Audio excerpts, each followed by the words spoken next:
Within each and every role player lives this homeless character who wants nothing more than to quiet the heartbeat of every living thing that stands in his way. Today we celebrate this all too familiar character with... Well now, looky here. It's the Murder Hobo Show.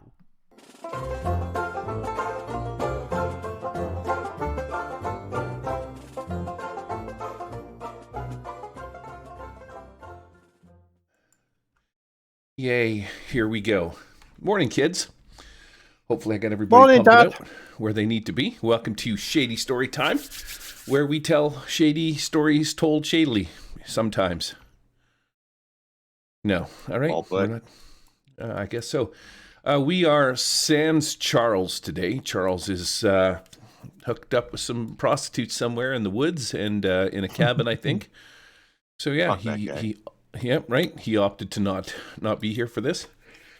But we do have the lovely and talented Daniel playing Granrick.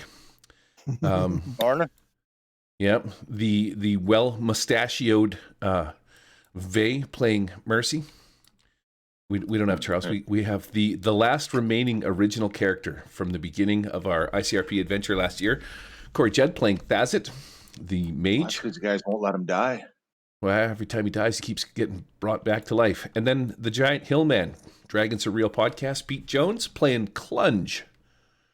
Hello. Still have yet to figure out what Clunge is. He looks like a giant frickin' bird with a snake on him. All right. Yeah.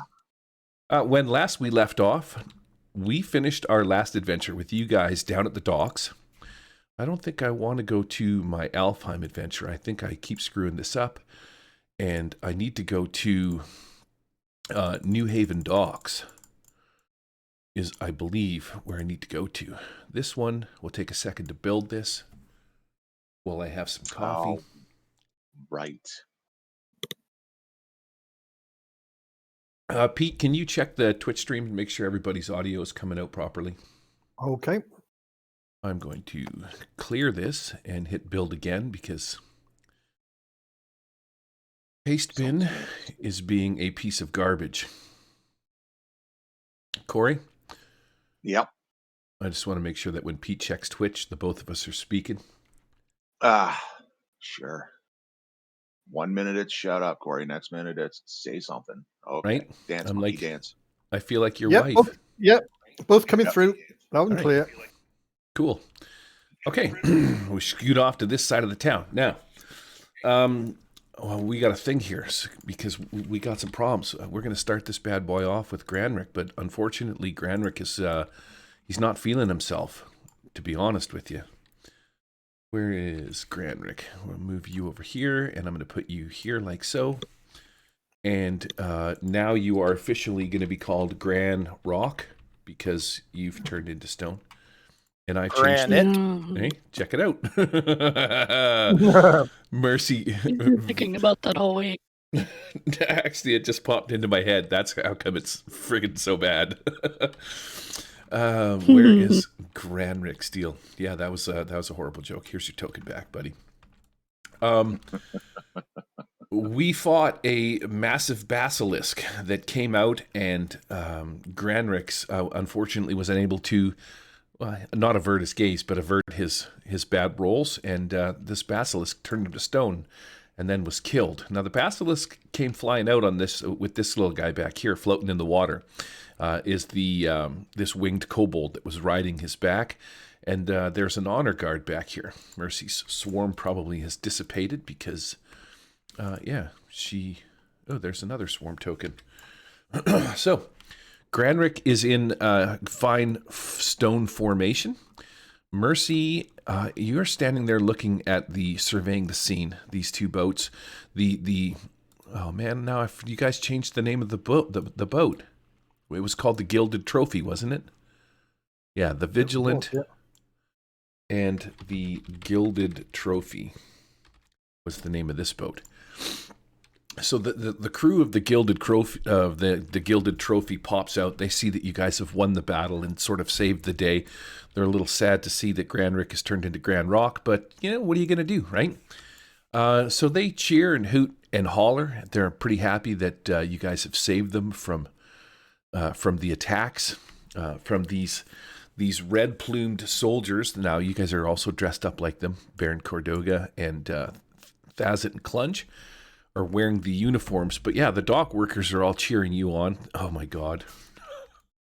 You guys are the fucking worst. This guy does not say dock worker. There is a misspelling on this character. That's not how you spell worker. No. Right? So we know what his job is down at the docks. He probably dances for money, right? Just saying. Yeah. Mercy. Looks like they all do. What is it you are going to do now that this battle has turned Granrick to stone? The dock workers are cheering you on. You hear the huzzah of the crew of the Gilded Trophy. And I'm going to say that there's a dwarf. I have a dwarf here somewhere. Let's see if, let's just put this guy down. Oh, wait a second. We probably don't want him. I'm going to say it's this guy. He comes down and he introduces himself. He walks off the plank. They move some barrels aside. He comes down and he introduces himself as Dornell Whitebeard. You might have had some run-ins with Dornell before, but actually you haven't. He recognizes you, Thazit, because, like I said, you've sort of been here since the beginning. You're like herpes, you think you got rid of a guy, but he just keeps coming back. And Dornell Whitebeard, you recognize him as the dock master. He's sort of the harbor master of the town of New Haven.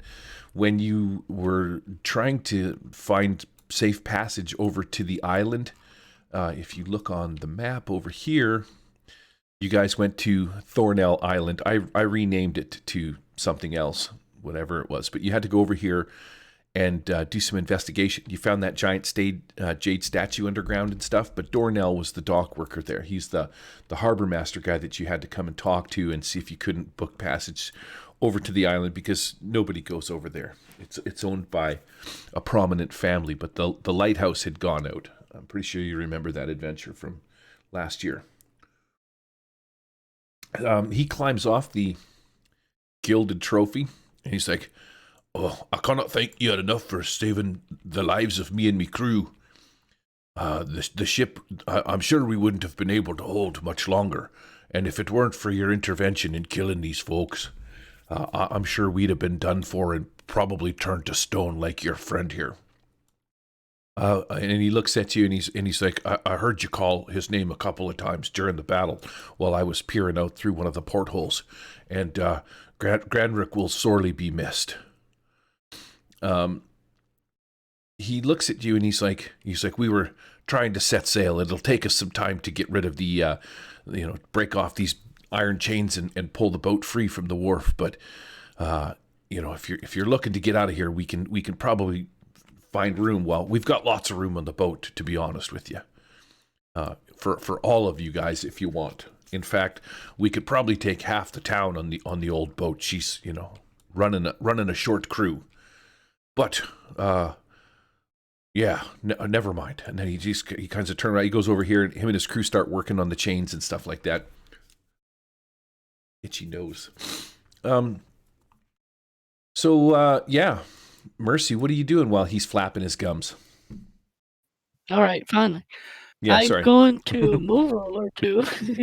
You asked me 30 minutes ago what I'm doing. Why is there a giant pencil in the screen? Why isn't there?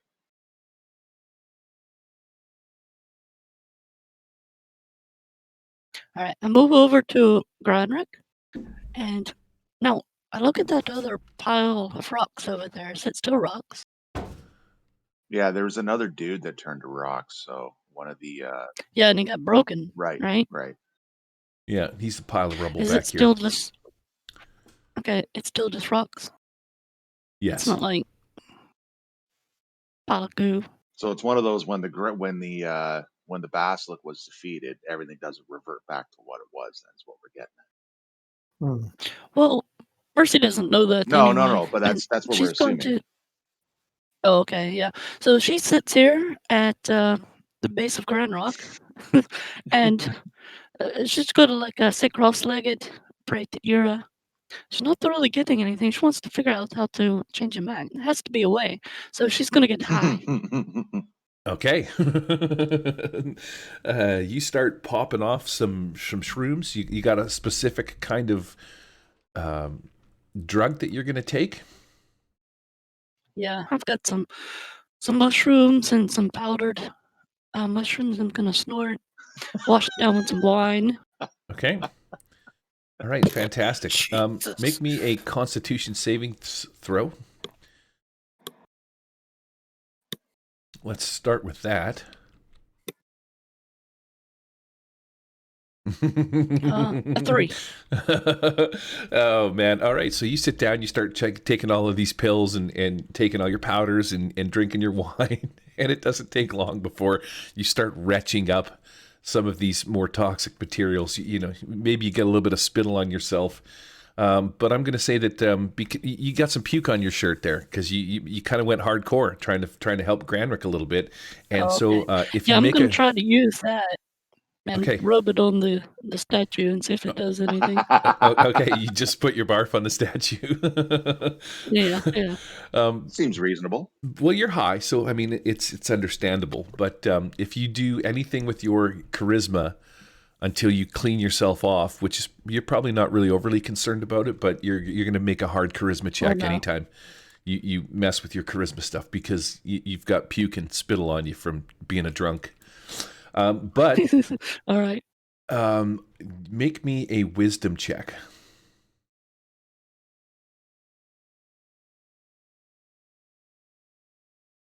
Wow, a solid 18. You recall 23. Yes, you somewhere back in the days, maybe your original studying days of alchemical powders and potions and stuff like that.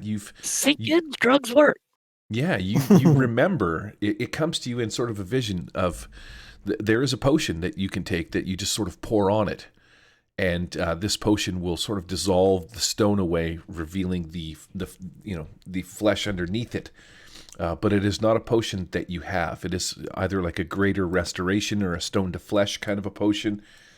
And your ultimate and superior wisdom leads you to believe that there's probably a good possibility that you might find one near the basilisk if, he's being ridden by people, would maybe serve to indicate that maybe one of the guys is maybe even the master might have one on him just in case, shit goes south and somebody gets turned to stone that he didn't want.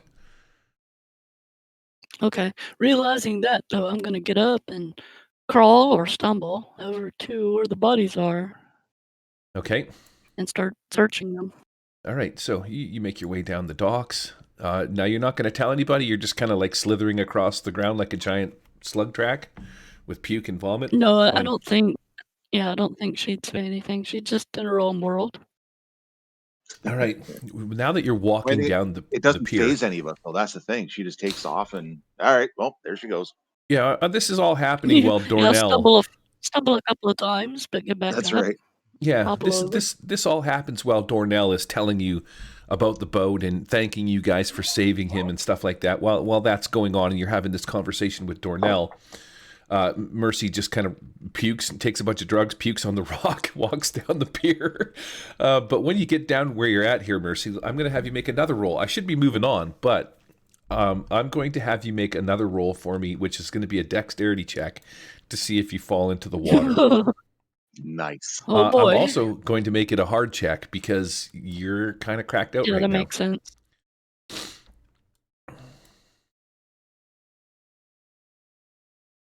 $12. So that doesn't make it. A 9? No. Okay, so you end up kersploosh into the water. Fortunately, your model doesn't have the proper collider on it. So you fall into the water off the end of the dock, and we're going to go to Thazit now. You're talking to Dornell. He's explaining that he appreciates he appreciates the save. Thank you very much for helping him and his crew. We can take you if you want, to get safe passage out of the town. We've got more than enough room on the Gilded Trophy. We just need to release these chains. By the way, If you've got business to attend to in town, go ahead. We're not going to leave until until nightfall, where we'll have a better chance of escaping the dock unnoticed. Until then, me and me crew are going to maintain control of the dock, or try our best to. And I appreciate the save. And then you hear this kersploosh. I think I got a rock and water thing. I was going to say Thazit's kind of knowing how Mercy gets, kind of keeping an eye on her, watches her go in. So he's kind of like, there it is. So he's kind of like paying attention, not paying attention. He's kind of counting how long she's been floating in there for. And I guess at this point, he's like, you know what? Great. Excuse me, Clunge, can you take over here? He's going to try and drag Mercy out. She ain't coming up anytime soon. Well, at least I'll wash the vomit off. You're right. Unseen side effects. Yeah, this is true. In fact, so Clunge, you're going to go down there. Or sorry, Thazit walks down the pier. Are you going to do anything kind of cool, like dive off the pier in to save Mercy, kind of a thing? Yeah, because that's all work for him as well. No, he's not going to do anything cool. He's not a water guy. He's going to try and slip in very slowly and kind of dog paddle his way over. He's not an Olympic diver or nothing. He's a fucking mountain dwarf. Okay, so and I think this is also going to be a hard check for you. Now, sure. Let's say that you know how to swim, but Mercy she's a hot mess. She's high. She's been taking all sorts of drugs and stuff like that, and you walk up wearing your armor because you're wearing your red plume. So I'm going to say you throw the sword and the shield down on the ground on top of the wharf, and Mercy looks like she's in a touch of trouble. She's probably so high she doesn't even realize it, but realistically, I'm still looking for the potions down here. Right, she's just kind of floating around doing a thing. So make me a hard dexterity check. What's the room? 14 or 12? Well, I'm gonna actually I should reduce I left it at 14. You're on high alert. I'm gonna leave it because you guys just got in this battle. So. Oh yes, 100% enough. We're fucked. What happens? Well, you see, he gets in there, and he's dog paddling his way over, and he's trying to grab Mercy, but she keeps kicking him, and punching it and kicking like, no, I'm not done. Getting my seaweed and getting my high. So I think he's going to take a square one right in the bag. Mm. Sinks like a rock a little bit, chokes on on the water, and little seawater. Yeah. I'm going to give you essentially fatigue because you're kind of fighting a drug addict in the water, and she's officially bagged you, and you're swimming in armor. So you reach out and grab onto her. She hits you in the pouch, and eventually the two of you make your way back to the docks, where you unsuccessfully don't find anything in the water. Now, you got any questions you want to ask Mercy? Now here's the thing that I'm going to do too, because if you look at Mercy's little icon, she's kind of a thin-looking little sweet thing. She's got a nice belly tattoo and some markings on her side. She did have some puke on her, but now she's come out of the water in basically essentially like a wet T-shirt. Nips are probably hard. Oh, you had to go there, didn't you? Got to go there. Just saying. She's glistening with salt water as she comes out, and not covered in puke or smelling like a drunkard anymore. So Mercy, because you've cleansed yourself, and you're now sort of wet. Oh my God, I've had my bath this week. Right? Your clothes are clinging to you in a wet fashion until your clothes dry because they're stuck to you. I'm going to give you a bonus to your charisma and say that your wet clothes and your cleanly form and not smelling like puke and barf are going to give you an easy charisma roll anytime you go to do it for the next, say, 30 minutes. A little bit of a reversal there. Dragon. Right. Okay, so that's it. You managed to pull Mercy out of the drink. The two of you are standing on the dock. Clunge, what's Clunge doing back there? Okay, so Clunge is going to head over to Grand Rock, and he's going to sort of put his sort of hand on Grand Rock's shoulder and say, "Looking a bit peaky there, Grand Rock. It's a good job that Thazit pulled Mercy at the water, because otherwise, I think you'd have to go in. Because to be fair, you're the best swimmer amongst us, aren't you? Although you might want to give swimming a rest for a couple of hours, I think. The turtle turned to stone. That's fantastic. He would have been the best swimmer. Okay, so you're just trying to say some soothing words to Grand Rock while you're over here? That's kind of what you're doing? Yeah. Wow. You're just jealous of this rock hard body. Fucking chiseled. Wow.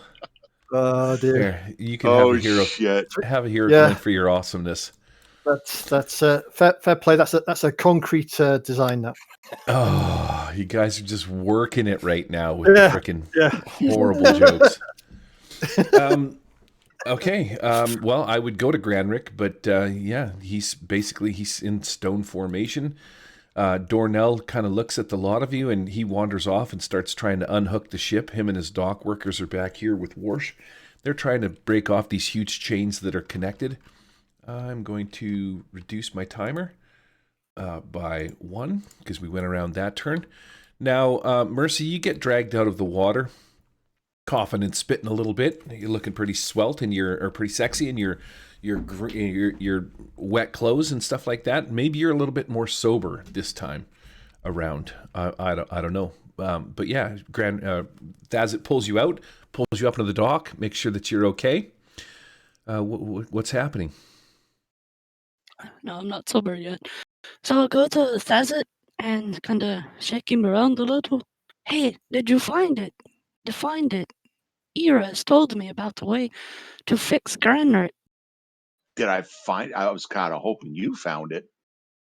I'm trying to bring you back, so you can fix this dude. I don't know how to do any of that stuff. I didn't see Ira. I'm sorry. I kind of assumed you did. Maybe that's why you went in to drink the way you did, looking for her. Yeah. Ira said there should be a potion on one of these guys that will fix Granrick. Right. One of these guys at the bottom of the lake.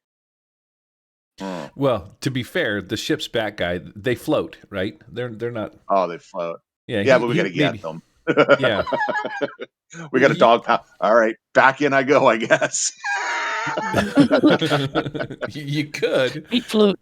Just throw an anchor at him. Yeah. There's got to be something around for him to. Oh yeah, I mean around here on a dock. Yeah, it's got to be like a grappling hook or something. Thazit looks like a wet dog with a beard. Oh yeah. He's like a wet fucking Pekingese or something. Right. If only there was something that had a hook on the end of it that you could use to maybe swing yourself out and lower yourself. Yeah. So you look around. You mean if only like this thing over here? Yeah. That's complicated. Yeah, no, I get it. There's boats, there's fisherman poles, there's the gaffer sticks. I get it. While you're doing that, Thazit, I'll sing him some Rolling Stone songs to keep him chippy.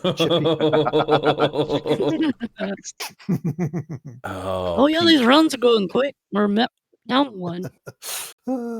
I'm gonna have to give you. I didn't. I hear want Mercy. a rock.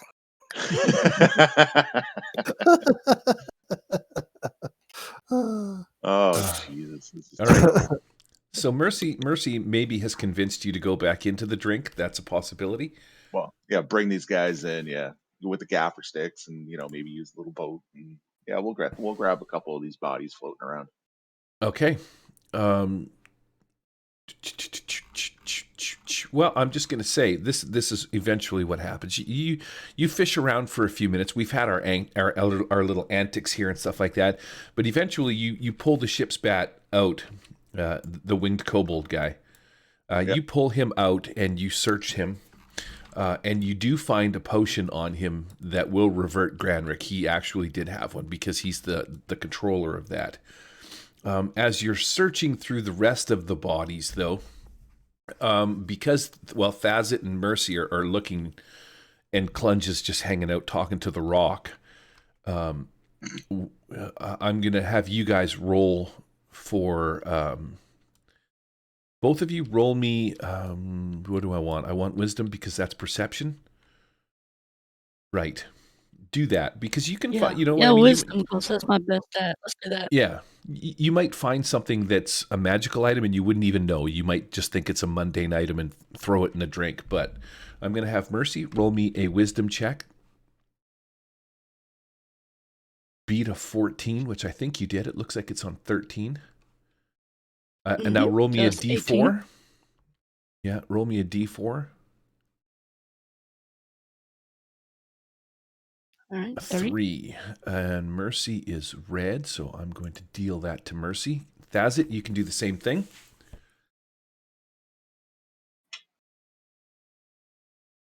Nope.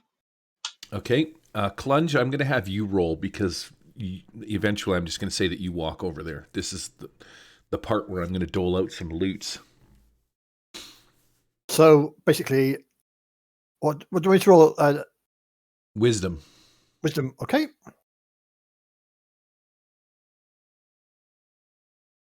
Oh, finally a good item. 11 total. Okay, so that's a duff. Granrick, have at her too, because even though you're stone right now, you're not going to be for long. Okay. And that was wisdom, you said? Yep. Ooh, 19 How's that? D4. Oh, fair play. He's getting a bit bolder now, isn't he? Uno. And a 1. Deal to white. Okay, so how I'm going to narrate this is you pull a bunch of dead bodies out of the water, you pull out the kobold, you pull out the 2 hobgoblins. They have their money on them and stuff like that. I'm going to also say that you get the grand total sum of, oh, look at that. I rolled a 20 on my first roll. So 22 coins you find in their pockets. That you can disperse among the lot of you. And as you're pulling them up onto the dock and you're sort of going through them, Mercy, you find the potion. In doing so, you go over and use it on Dwayne the Grand Rock Johnson, who then turns back into Granrick. Granrick is now back in action. And there is a pile of loot. Like, you've grabbed all the stuff, you've emptied their pockets, you find weird little trinkets and, odd little things and shit like that. But really, as you're looking at all of it, you guys sort of discern that it's just fucking junk and trinkets that they have. These guys don't have much. You do take the coin, the 22 coin among the bunch of you, so you can add that to your pile, and you find whatever items that you just got. Mercy, what did you get? You don't have to say it out loud if you don't want anybody to know.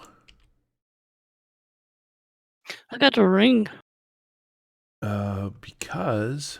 Now, is it this one here? People can look if they want to for meta, but I guess for... Add 1d6 fire I guess damage. Mercy just knows it's a ring. Yes. Okay. Right. And so here's the problem with that I find in most games is people won't put this on, but I know that you're probably going to. This looks like a normal item. But yeah, you strap it on your finger. This doesn't have actually any way of getting it off, and I don't know if there's a mechanic in game for removing cursed items, but once you put this ring on your finger, this cool looking fire ring and stuff like that, I'm going to say that it's stuck on, and it does say that items on your person slowly burn away. So over the course Flammable items. Yes, flammable items. Correct. So your clothes. It's good job. She's got a wet t-shirt on then. Yeah, but clothes aren't considered flammable. It's not a flammable item just because it burns. Well, I would say that's a flammable item. If it burns, it's slowly going to get burned away. But this is a slow burn. I don't know. At some point, okay, never mind. We're gonna leave it at that. I just need to determine how long that's going to be. Right. What does slowly mean, right? So I'm gonna say that over. Of course, I'm thoroughly soaked right now, so nothing's flammable at the moment, at least. Yeah. Right. So you found this cool ring. You slap it on your finger, and you can feel the surge of fire flow through you. Here's the other thing too. When you're playing ICRPG now, if we were in combat, I would have you, in order to put that ring on, you would have to beat an intellect roll and do more than 1 heart's worth of basic. Right, so you'd have to beat a 15 and do more than 10 basic, and then I would probably allow you to add No, because you don't have anything bonuses to your basic and stuff like Yeah, that. my minimum damage is 9. Yeah. Where's your basic would be, I think, how it would work in combat. But because we're not over the next, little while, you're playing with this ring, you're looking at it, you're praying to Era, you're doing your drugs and stuff like that, and it comes to you what this ring does and how it works and stuff like that. All of it except for the curse part. You've slipped it on your finger, and unfortunately, you're stuck with your shit gonna maybe slowly catch on fire at the inopportune times. Granrick, do you found something cool? I don't really need to discuss it with you because I sure did. It's not of use to me, but for any of our spellcasters, yeah, it's a really cool item. is it this one here? Yes, Astral Crown. On critical spell cast the same through an ally's body at that moment. Okay. So yeah, you fart around with this crown over the next couple of minutes. You're looking at it. It's got some runes on it. I talk amongst your friends, and you've discerned what this thing can do because we're not in combat. So I'm foregoing again that premise, and eventually you figure out that that's what this item does. Cool. You could sell it for coin, give it to one of your compadres, but those are the two items that you're going to dig out of this pile. Who would benefit more, Corey or Vey, from this item?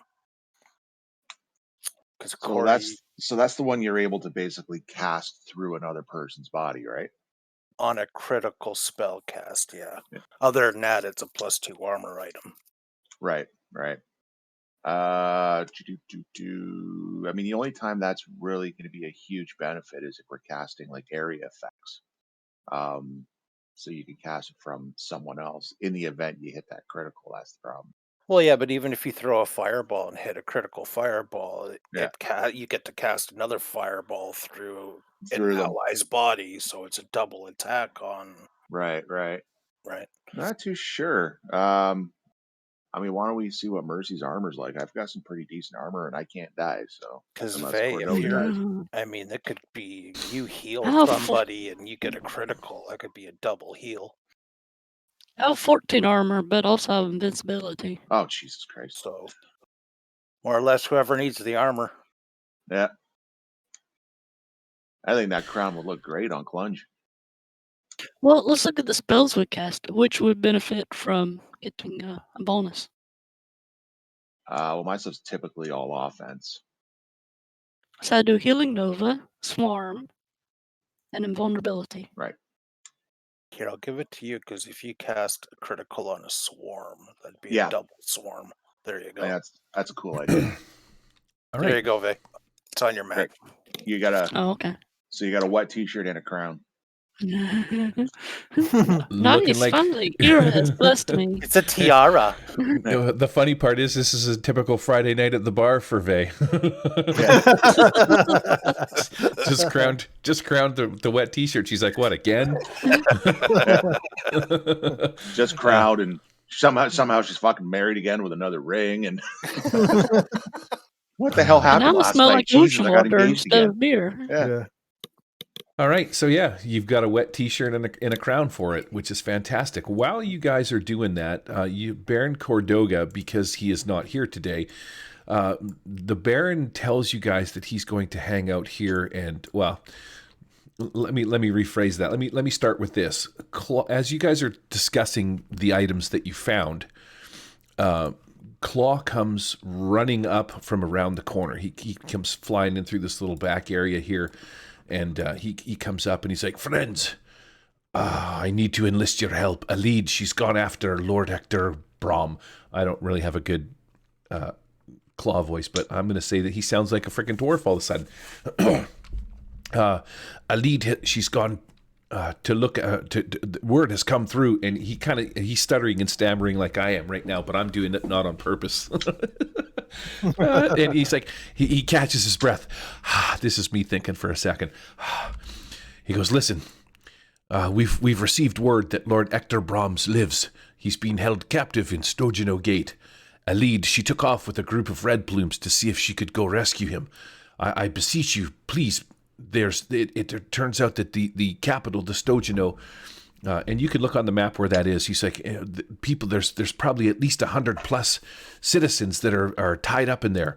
Rumor has come through, and he's waving this piece of paper the whole time. Claw's telling you this, that Lord Ector Brahms is in and amongst them. Again, a lead has gone there. I beseech you, please go help her. Lend some aid, my friends. This one last time. Free the citizens, help a lead, and bring them. And he kind of looks around. He's like, did you guys get a boat? He looks at you, Thazit, because he knows you most of all. And he is kind of standing right beside you, asking you. And so, yeah.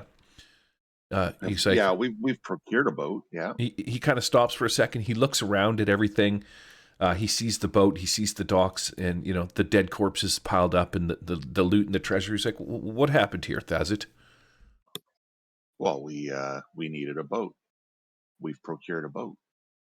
We've saved these dock workers and our new friend over here, which I can't see get a name off him. Anyways, Dornell Whitebeard.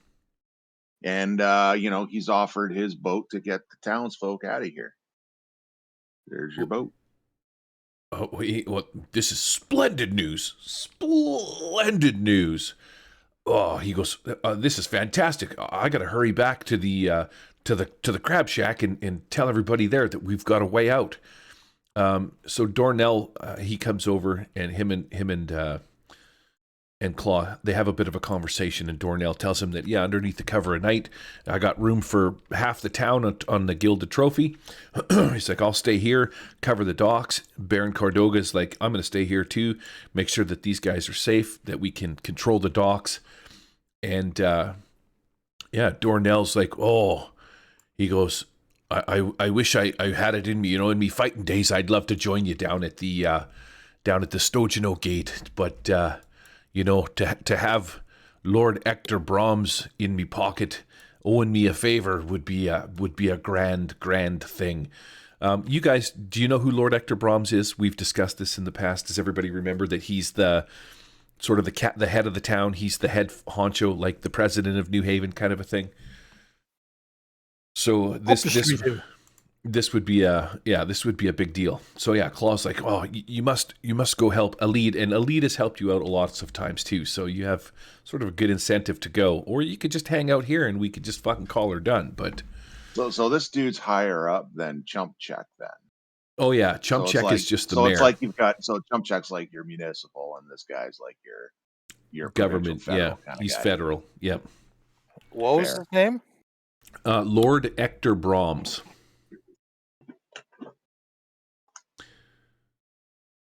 Okay. So while you're writing that down, he's like, you can't miss him. He is an older gentleman with a splendidly groomed beard. The dwarf pipes in. Dornell says, it's amazing. He's got the most magnificently groomed beard. And Claw's like, it is pretty. It is quite the stellar sight, but not quite as impressive as the jet black plate mail that he wears, highly polished. He's also been known to, he has a long flowing crimson cape that is sort of his signature ensemble. That's what he looks like. He wears like a flowing red cape to signify his position in the government. And he's got this shiny, beautiful black plate, and he's an older, well-groomed looking gentleman. I think you've met him before in passing. You've probably had dealings with him or seen him around, so you fully know what he would look like. But after Claw and Dornell have their conversation, Claw looks at you. He's like, "Please, I beseech you, head to Stogeno Gate and hook up with a lead. See if you can't rescue Lord Ector Brahms, and then I guess make your way back here. Under the cover of night, we'll all hop on the Gilded Trophy and be rid of this town. What say you, friends?" Yes. Aye. No? Maybe so. Deal. That's what they said. They're shipping it. Aye. Aye. All right. Claw's like, sounds good. And then he just kind of runs away. How do you go up and down? He's like, do, do, do, do, do, do, do. Look at him. I'm making him go up and down. Oh, he hit something. And then Claw. It's only taking an hour for Gary to stop playing with his toys. Who's this guy? Count Chocula. Okay. Fantastic. So, Mercy, I'm sorry, Mercy fell over, and so did Swollen Clunge. I don't know why your name says Swollen Clunge. That's a bit fucked up. But Dornell's he goes back to work. Him and his dock workers continue trying to untie the gilded trophy from the dock. Some of the dock workers and stuff like that go about their business, and they're keeping watch. They're looking preoccupied, etc., etc. I'm going to take you guys off the map now. I'll just set you guys over here. Who were we at? So we're gonna pick it up with Granrick. We're gonna say that that's it. I'm done playing with my toys. Rotation value goes down to 1. Granrick, you guys, everybody's good to head to Stojano Gate and help Ali try and rescue the Lord. Yep, I am. Okay. You guys make your way through town. I need to Percy follows everyone around to make sure they're safe. Fantastic. I gotta scroll up. I think we're up near page 20 of 40 on this bad boy. Oh, we don't want that. We don't want that. We don't want that. It's not more than 72. We'd be fine. Yeah, there's only 40 pages in these bitches, so it's good. So you've read the whole thing. We're solid. Yeah, we're solid. I'm just trying to make sure that I find where we're at. Here we go. Part 4, Stojano Gate. Okay, I'm going to pack this map.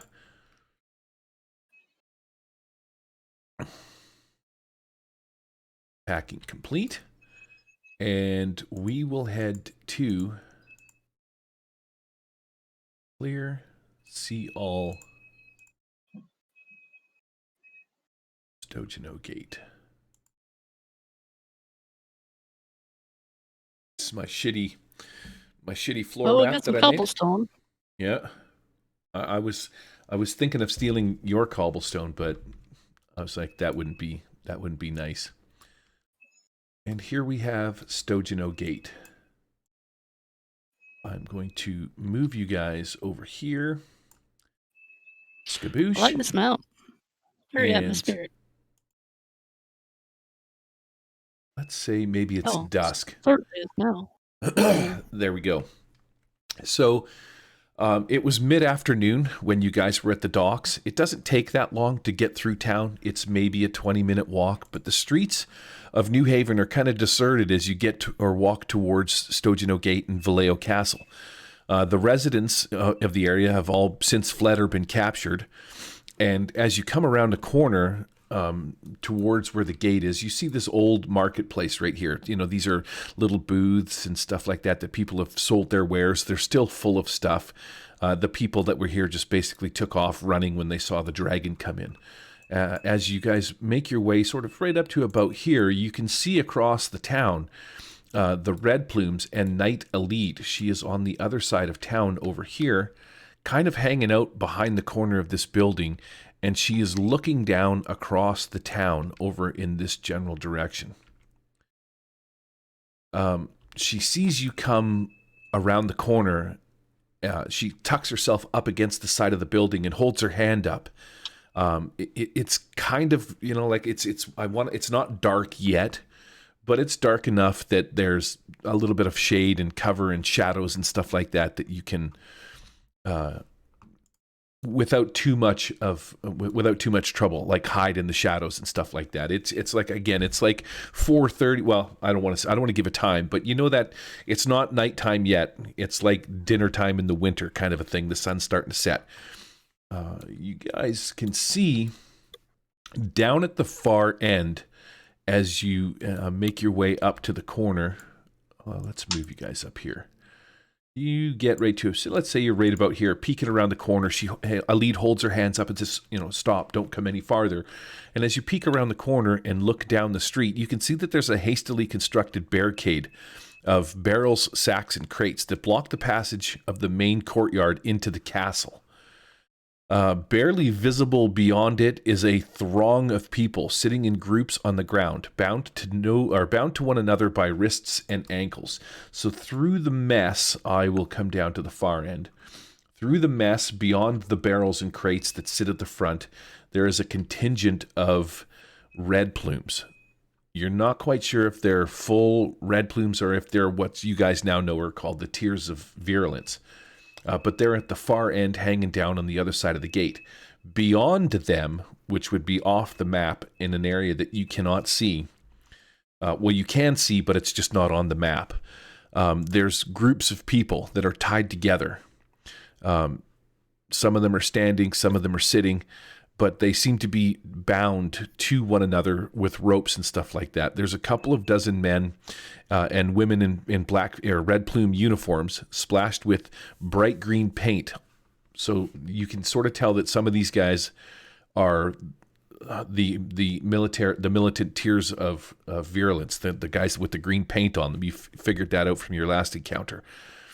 There is a separate group of heavily armored soldiers that stand watch over the prisoners just inside the barricade. So these guys are just kind of milling about in front of this gate. They're hanging out, they're talking to each other, but you can tell they've got this green armor, this green paint splashed across them, and that sort of sets the scene for what you see. This area of town on the map is right here. So you can see over where I'm putting on the town of New Haven. Area B is essentially the gate that you're looking at, and you guys are up in the little houses right here, right? And then beyond that is the castle. It's castle. Got it. Make sense? Absolutely. Yep. Okay, and the docks are back here, and Old New Haven is way over here. So you guys have basically made your way sort of through the streets to the docks and stuff like that, and you're essentially right where, just off of Padal Street in the plaza. This is the marketplace area, so this whole area there. Okay, with that said, Granrick, you peek your head around the corner, survey the scene. You see a lead across the way over there. What is it that you are going to do? Take it away, Granrick. Well, I'm definitely too far to engage anyone. I quickly scoot over behind this first market here, try to get into their line of sight. Okay. Let's put objects between me and them. Yeah, kind of run over in there and kind of hide, tuck in behind there. Yep. Give me a dexterity stealth roll for you to sort of sneak underneath this light and make your way over there. Right. Oops.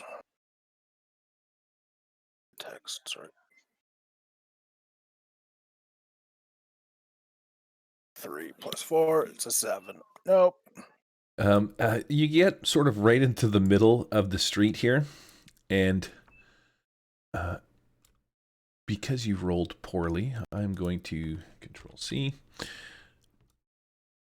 You make it right to about there when an armored, or not an armored, Control, where can I put this guy?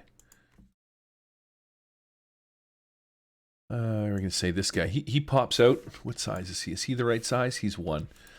He pops out as you sort of sneak over to here. Now, you haven't alerted the main gate, but you're kind of hanging out past here. And you're peeking out, looking down the way down here, trying to see what you can see. When this guy, he kind of walks out over here, and he stops, and he just kind of, he yells at you. He's like, "Hey, you, what are you doing?" And he points at you, and he pulls out, he draws his sword, and he says something along the lines of, "Citizen, halt, state your business, and show me your papers." And he starts sort of walking towards you, but he seems to be alone. Okay. We still have our green paint. Granrick is the only one that's not really dressed up, so I say he asked what I'm doing. I'm window shopping. Wait a second, Granrick. You were painted up? Did you not put on a thing, or did you take it off? Cloak. It was more of a cloak to kind of cover everything, wasn't it? Yeah, it was just like this big cloak. Okay, and because I'm going to say that because you had your back to him, let's retcon that a little bit. You're standing here peeking down, and this guy just sort of subtly walks over. He gets right up to about here. He's not really saying or doing anything. He doesn't have a torch or anything to guide him, and he's working his way through. He's like, "Soldier, what are you doing peeking out over here? looking around. There's this. You better not be stealing any of these wares. These are for the almighty Vorgan Sharax. And he kind of comes up here and sort of approaches you. Your back is still turned to him, so he's not quite sure. He doesn't see anything other than your red cloak. Okay. And he'd be a near distance from me. Ooh. Do it. Yeah. Uh-oh. Can I attack him? You can. Yeah, you are. Okay. Well, I do wear and carry a knife belt with 8 concealed daggers. And since I am close to him, I would like to use that. Okay. Quick, dirty.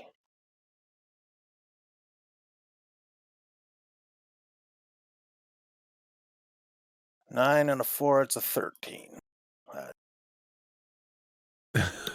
What's the scene is 14, so that's a duff. He gets up on you. He's walking up here. He's like, you have it turned around. He's like, soldier. And he kind of calls out to you, and then as he's gonna draw his sword and shit like that, you turn around and try and go stabby, stabby, stabby. He takes a step back. He gets his sword up. He's like swinging it around. He's like, "You're not a tier of virulence." And he doesn't really see anybody else right now, so he's just going to try and one-on-one you. He's like, filthy red plume, and he looks at you for a second, and he's like, wait a second, you're a turtle? What the bloody hell? And then, yeah, I guess the two of you are going to go into combat, but you duffed your shit, so we're going to go to Mercy. What are you doing while you're hiding back over the corner here? Do I see this? Sure do. All right. Does that soldier have green paint on him? Yes, he does.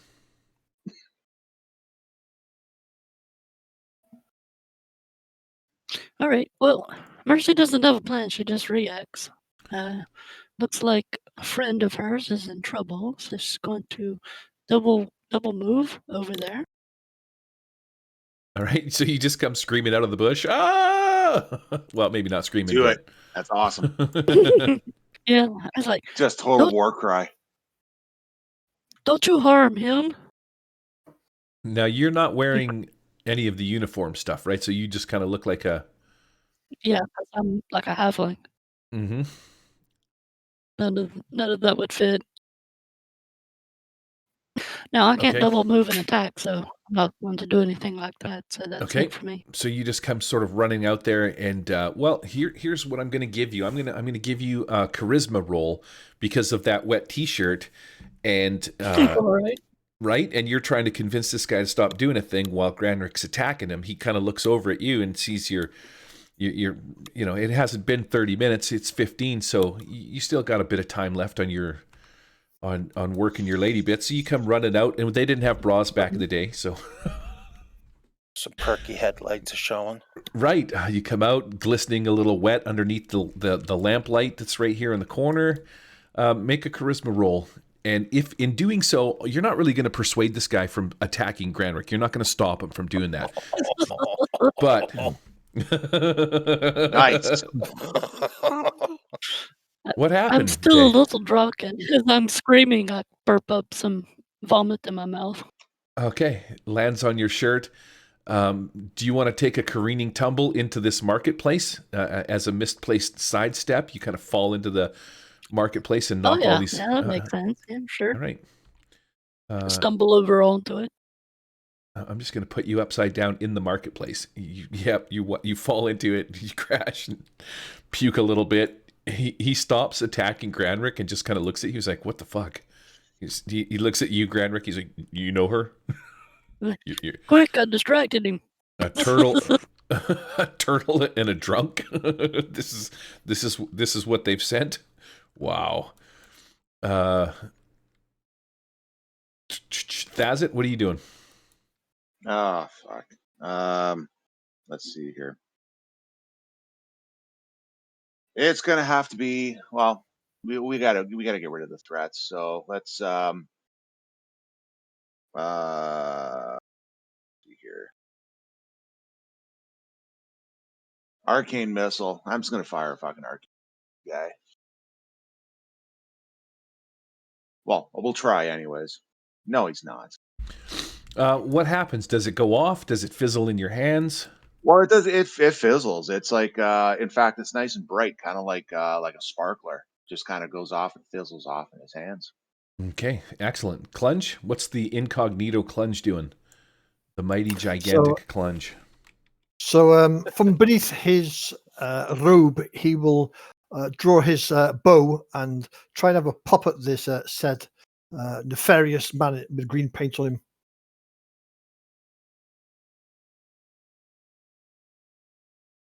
Oh, it was so close.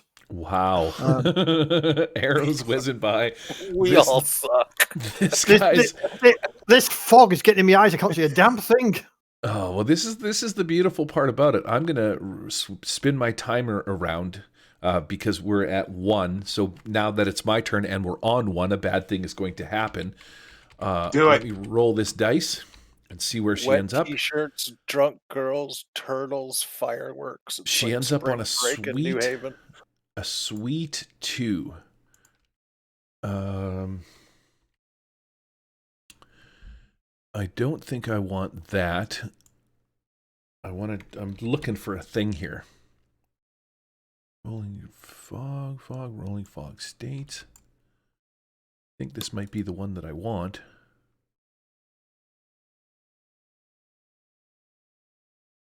Gray. Here we go. I changed it. Changed it to a sweet green. I'm just going to drop this on there and apply this effect. Once you've come around the corner and you sort of entered this little main square area where this marketplace is at, you know, this guy comes flying out of the bush from this little alleyway back here. You didn't really notice it at first, but there's like an acrid mist in the air. There's this fog that's here. It's very acidic. It kind of burns your throat and makes your eyes water a little bit. Everybody that's here now is going to have to make me a Constitution saving throw, or you're going to succumb to the effects of this noxious remaining gas from this green dragon, and you'll suffer. Your next attack will be, or your next attempt will be hard. Oh, dragon farts. Yeah. I'm okay. I'm okay. Plunge. I'm good. Yep. I failed. Can't hit broadside of a barn if I was in it, but I can make a save. Oh, everybody did roll. Okay, cool. All right, so the only person that's affected by it is Mercy. Fantastic. All right, so yeah, let me lock this in place so that the stupid fog doesn't do a thing. While this is happening, you guys are choking and coughing a little bit. Some of you just kind of brush it off. You're like, no big deal. Alid's men all take shots at this guy, trying to dispatch them as quickly as possible. So they're all going to fire some arrows. Now, if I hit a 1 on any of these rolls, Granrick would have taken it. These arrows land, skid into the cobblestones. A couple of them hit this guy in the back, and eventually he just goes man down. He takes a few solid shots from the crew and trying to unlock them. I think I got them. Alid and her men sneak up in here.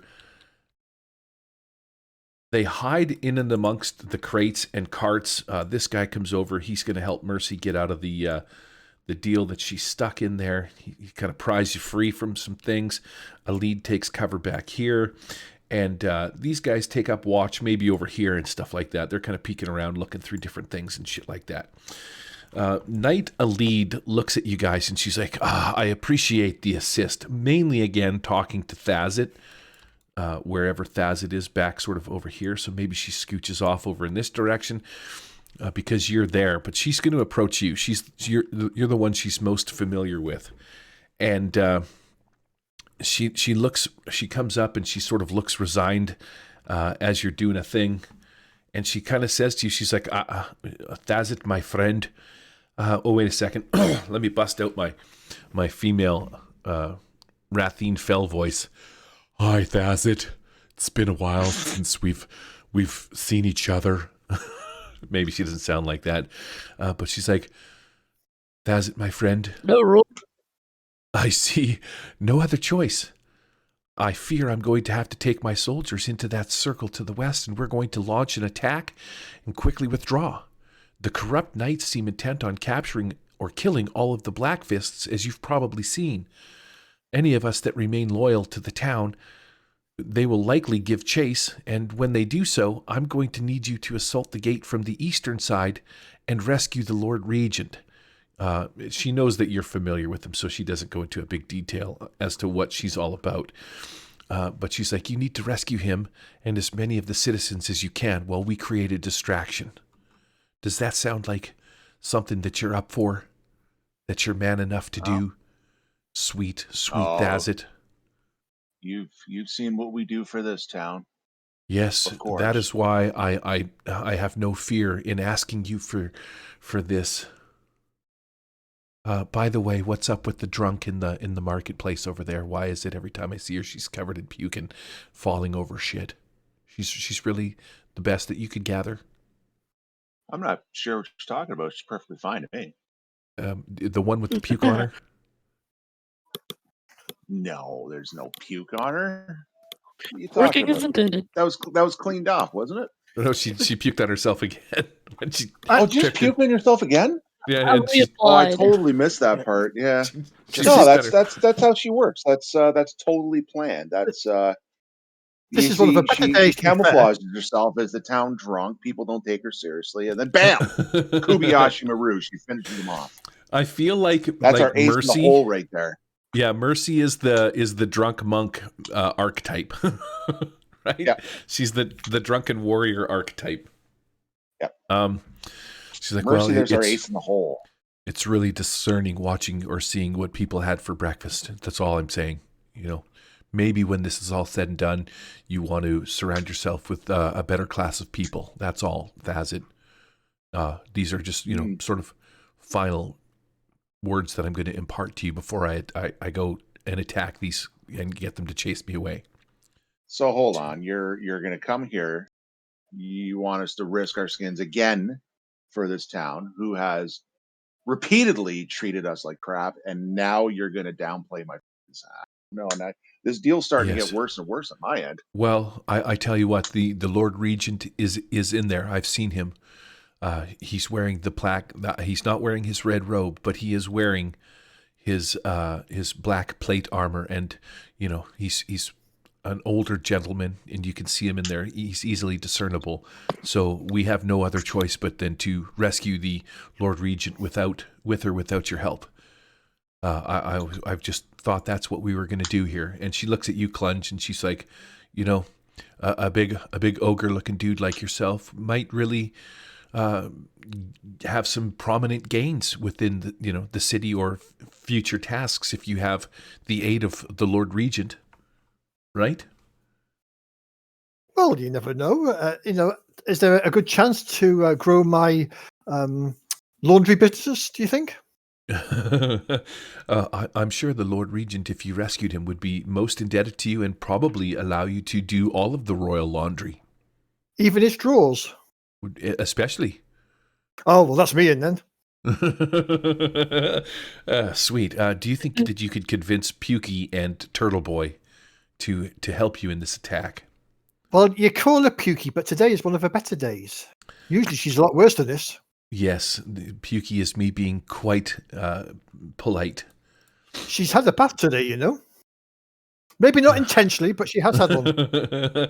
She did look a little wet. I Can't did move see once a that. week whether I did it or not. Yeah, I thought that she just had some fluids on her from crashing into that potion marketplace right there. All right, me and my men are going to sneak off, and we're going to come up around the other side. Give us a few minutes to get the battle raging and roaring, and then we'll take off running. And while we do so, you guys run in and rescue the Lord Regent and see how many of the town citizens that you can get. Okay, we'll wait for your distraction. Okay, so she makes her way back over here. I'm going to move the other dudes out of the way with her. They're all like, hut, hut, hut, hut, hut, hut. And she sort of disappears around, giving you guys, her, telling you the plan and her plea. And Knight Alid sort of disappears. I'm going to move her up over here somewhere. We're going to say, here she goes. There's just a pile of them right there. Stand up. All right, well, hold on one second. You said I crashed into a potion market? Well, Potion there, cart. yes. Did I break Yeah, any? we heard that. Did I break any of the bottles? Some of them you did, yes. All right. So if I saw any of the bottles break, I don't want to go to waste. So I'm gonna like slurp it off any of the Chug a liquids. few. Yeah, yeah. We can't let a good potion go to waste. That's brilliant. Okay. So you okay, this is we're going to take a one full round for you guys to do a thing between here, which is actually more than a full round because there is some things that you guys can discern or you can look while you're sort of walking through the little back alleyways and stuff like that down behind these little towers and these buildings and shit like that, right? We're gonna pick it up with Granrick. You're kind of hanging out here. There's this dead soldier. Mercy she looks like she's about to bend over and start slurping potions off the carpet and shit like that. But yeah, you're kind of sort of sitting down here looking towards or waiting for a lead to make her way up the back alleys and come out and cause this distraction. While that's happening, is there a thing you would like to do? Okay, just a quick gander in this market. None of them are like weapons or anything, no? No, Well, it's you just can. like commoners, I suppose. Yeah, they're just things that common folk would buy. Okay. I think I am going to. I'm going to come take a gander down here. All right. Where's Green? So you're gonna go somewhere over. Sorry, I've got your character. I'll let go of him. Yeah, I was thinking, down towards this alleyway. Go check it in behind these buildings. All right, move yourself wherever you want to go. Where did you? Oh, there we are. I was just thinking, I'll move around here. Okay. Make me a notice perception check while you're making your way over there. Notice perception check. That's intelligence. Wisdom. Sorry.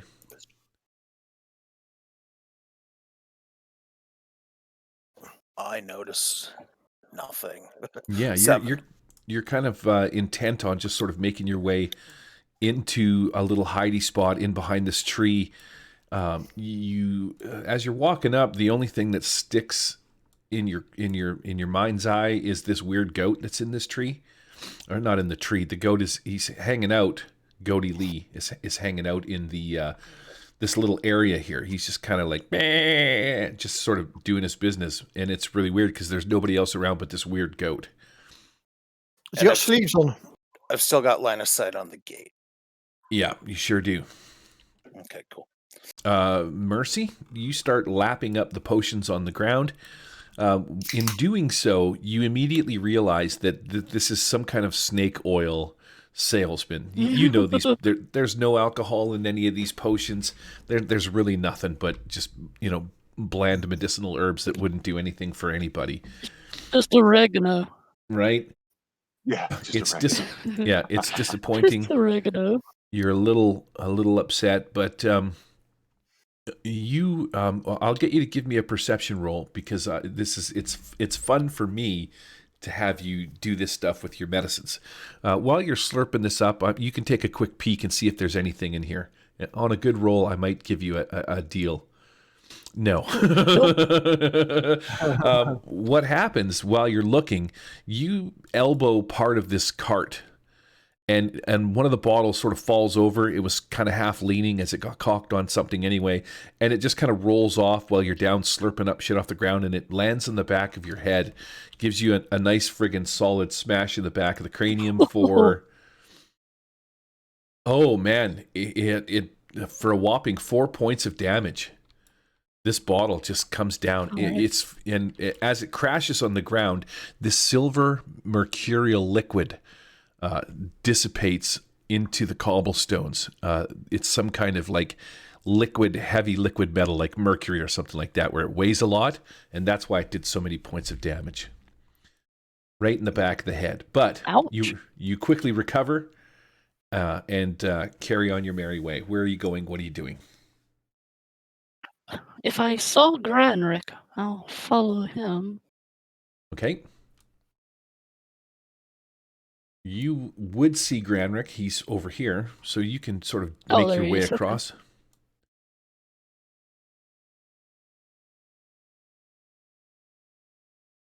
Stuck in the pile. There, I'll throw you over there.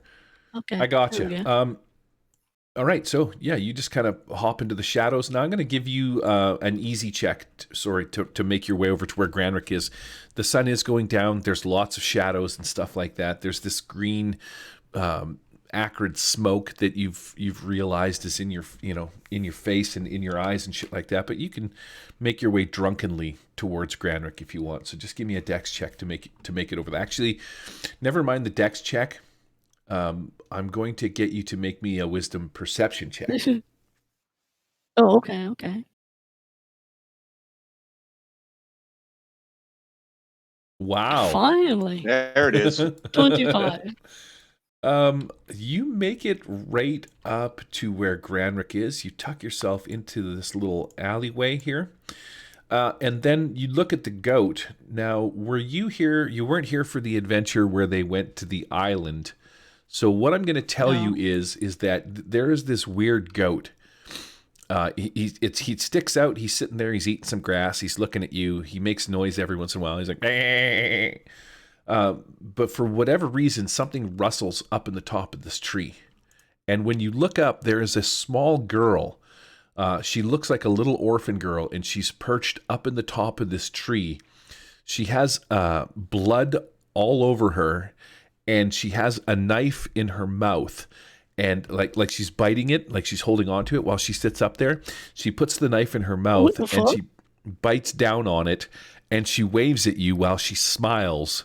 And she's got all these like little blood stains and blood, and sort of looks like somebody took a paintbrush with blood and sort of whipped it at her, kind of a thing. You know what I mean? Like she's got all these dots on her and stuff like that. She kind of looks like a little orphan girl sitting up there with a knife in her mouth. And she's just kind of, she's a little human girl. Okay. Up in the tree. Up in the tree. Biting the knife. Yep. Bleeding. And she's waving at you. You might be high. You don't know. Thazit, where are you going? Let's see here. And sorry, where in relation to the town, where exactly is the Grand Regent? Or is it, we just got to make our way through In town? relationship to the town, the Lord Regent is back here. Oh, he's back there. So we got to get through the gates, right? Yeah. With all the stuff there. Okay, cool. So that's interesting. Well, let's start our own shit show, I think. I think Thazit's going to go over to one of the carts. And I think he's going to light the cart on fire or wants to start pushing it down the gate. Okay. Yeah, let's do that. Yeah, there's one right there. That guy. All right. Hold on, that guy. Whatever, you know what I mean. Yep. Put this right about here. Gonna lock it in place. Let's start our own diversion. Fucking Elite Burrow talking shit about my friends, and they've done nothing to save this town. And I keep dying, and these guys are always saving this town. Stupid Elite Burrow. Wow. You want All right. You want to see a distraction? I'll show you a distraction. Okay, so it's going to take a couple of minutes for this cart to actually sort of catch fire. Yep. You'll take a few minutes. You'll do your business. You'll I don't know, cast some spells at it or something like that. You got a tinderbox? What do you got? I'm sure he's got something kicking around. I'm sure he's got something mundane to do that. Like I say, he's just starting it, and these carts are generally just wood and hay and shit. So okay, can't be too difficult. Cool. Yep. You sort of light it on fire, kick the locks out from underneath the tires to keep it from rolling away. And there's a little thing on the front that you can grab onto and sort of steer it where it needs to go and just give it a push when it's fully aflame. So you're going to be doing that. Pete, yep. What's Clunge doing? Well, seeing now that Thazit has done that with the one cart, I was thinking of maybe we use the other cart as a Trojan horse. Oh. And I like it. Everybody climb in, and I'll push it, and then at least everybody's got some protection in there. That's the one. Okay. So let's just say that you sort of make your way through here. You get up to about Also, here. I'll pull Mercy in there because she's probably in a bit of a state by now.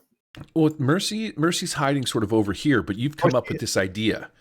So you're trying to relay to them to come to you to get into the cart, right? Like you're making noise, you're making motions and shit like that. This Thaz that's over here building a fire to light the one thing on fire. Pyromaniac. I'm not going to say that you're going to, so you're just kind of telling everybody your plan. You're like, hey, let's get in this thing and we can use it for cover when shit goes south. I'll push it down the street. Okay, so I'm going to get you to make a perception check as well. Okay.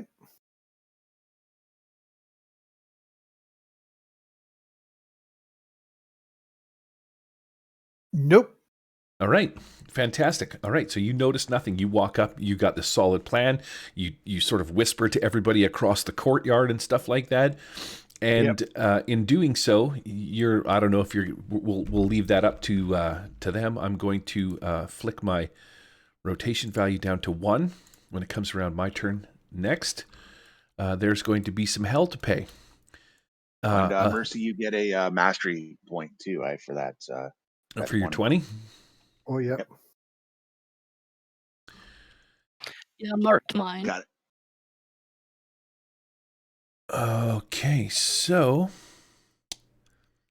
you can hear from the far end shouts for the Lord Regent, for New Haven, ring out as Knight Elideborough and her escorts sort of rush the nearest barricade on the western side of the square. She pops out, they make these brazen calls, and then she just basically runs in to where this little barricaded area is up here. Their brazen attack takes their foes by surprise, and 3 of them are quickly cut down as knights hurtle over the barricade. So they're making their way up here. They're like, hut, hut, hut, hut, hut, hut, oh, and kind of like this. And they get up over into some of these barricades. These guys start shooting arrows from the back. They're taking these guys down one at a time. But there's actually quite a contingent of them. So actually, I'm going to pull these guys back, play with my characters for a little bit, Control-C. Unbeknownst to you, the knight had a few more of these guys hiding in the back alleys and stuff like that. You only sort of saw the main people that she was with, her sort of first officers and stuff like that, right? But a whole bunch of them come out and they're like, for the Lord Regent, for New Haven. And they start climbing over these little things, and they're getting picked off with arrows. But they're doing some damage themselves because they're armed with crossbows and shit like that. This big war. So unfortunately, their success is short-lived. Between a hail of crossbow bolts and an onslaught of blades, one of the knights accompanying Alid falls. Her small contingent begins to withdraw. Alid moves herself to cover their retreat over here. So you got a couple of these guys are taken out. Wait a second, I'm trying to grab 3 of them. They end up sort of dead in the pile. A few more of these guys over here. They get up here and they start doing some blasting and shit, and they fall and die as well.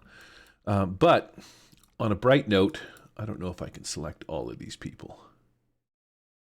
Now, can I deselect this thing? On a bright note, I'm just going to take this part. Oh, I did it wrong. This. Here we go. This contingent, I believe I can move through things now. Except that they'll move the unlock stuff. These guys come out. The majority of the forces come out.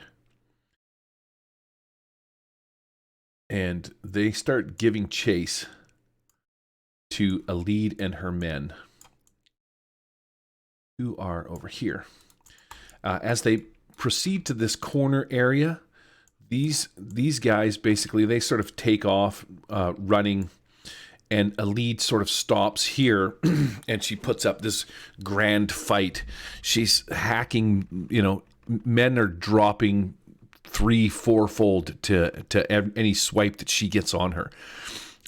As she's here, her small contingent begins to withdraw. She moves herself to cover their retreat, but she suddenly, you see these 2 crossbow bolts just stick right into her chest. Bam, bam.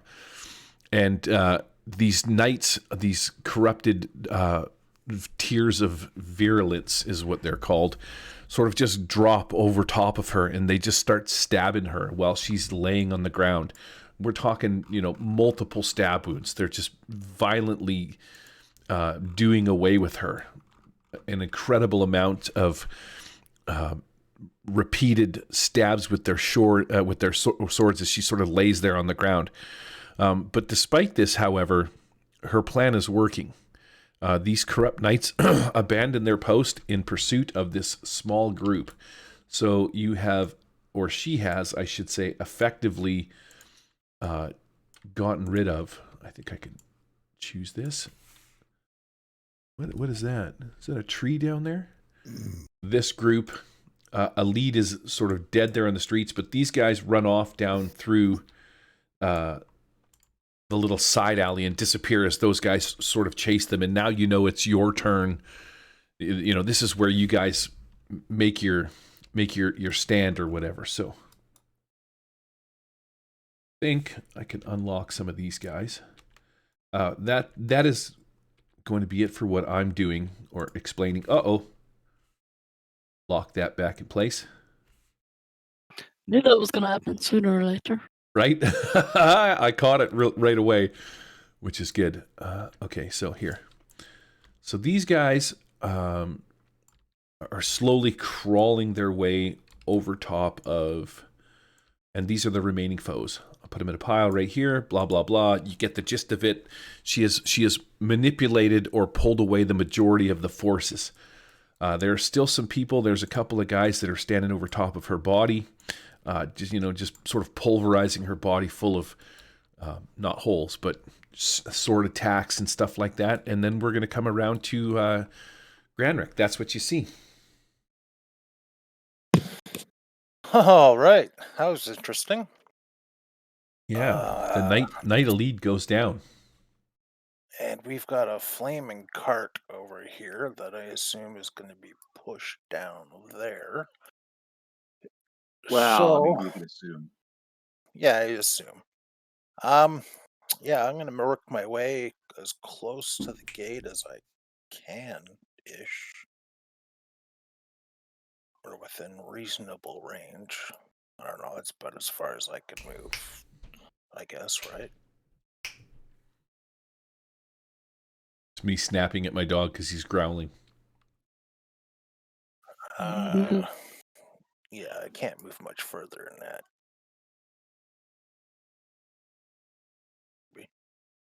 And I'll put a couple arrows into these guys.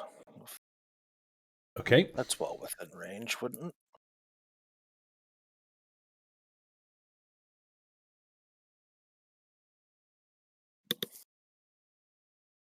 Well, that's a hit on one of them.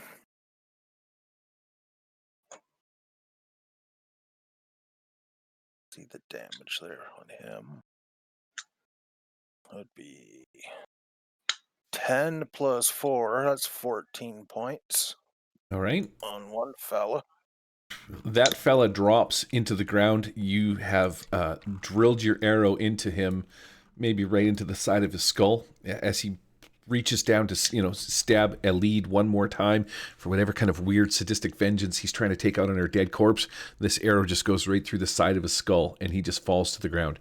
This guy stops stabbing, looks up, looks over at you. He's like, "What?" And he sort of reaches over, looks over his shoulders, like, "Look down there. There seems to be some kind of resistance fighters." You hear him yell from across the courtyard. These guys are like, for the tears of virulence, blah blah blah, and they're going to start making their way towards you. But you still have some shots. I think you can take on these guys. I certainly do. If you fucking kill my entire army with your stupid fucking auto fire bow. Well, wait until I pull out the scatter shot, because they're all standing beside each other as well. So. Oh, tits, son. We're talking 1d4 bonus damage here. Anyhow, I'm going to sling an arrow at the guy that was standing closest to my last target. Okay. Or one of them. It doesn't really matter, I suppose. So it's 10 plus 4. That is a hit.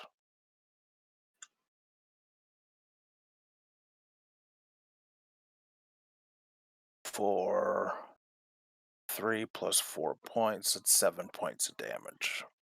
Okay, that's not enough to take down the second guy, but it is enough to do some serious damage. Like 70% of his health is kind of gone there. So, yeah, he takes a solid blow. Where does that arrow strike this poor man, this poor fella? Right in the knee. Oh, fantastic. Okay, I used to be an adventurer. That's right. he falls to he's going to fall over or take a knee or fall prone, kind of a deal, but he's not toast. He just sort of lays there on the ground like, oh. Do you get to shoot again, or did you duff with that 10? No, I was a 14, so I need a 15 plus. Excellent. So that okay. was my last shot. Mercy?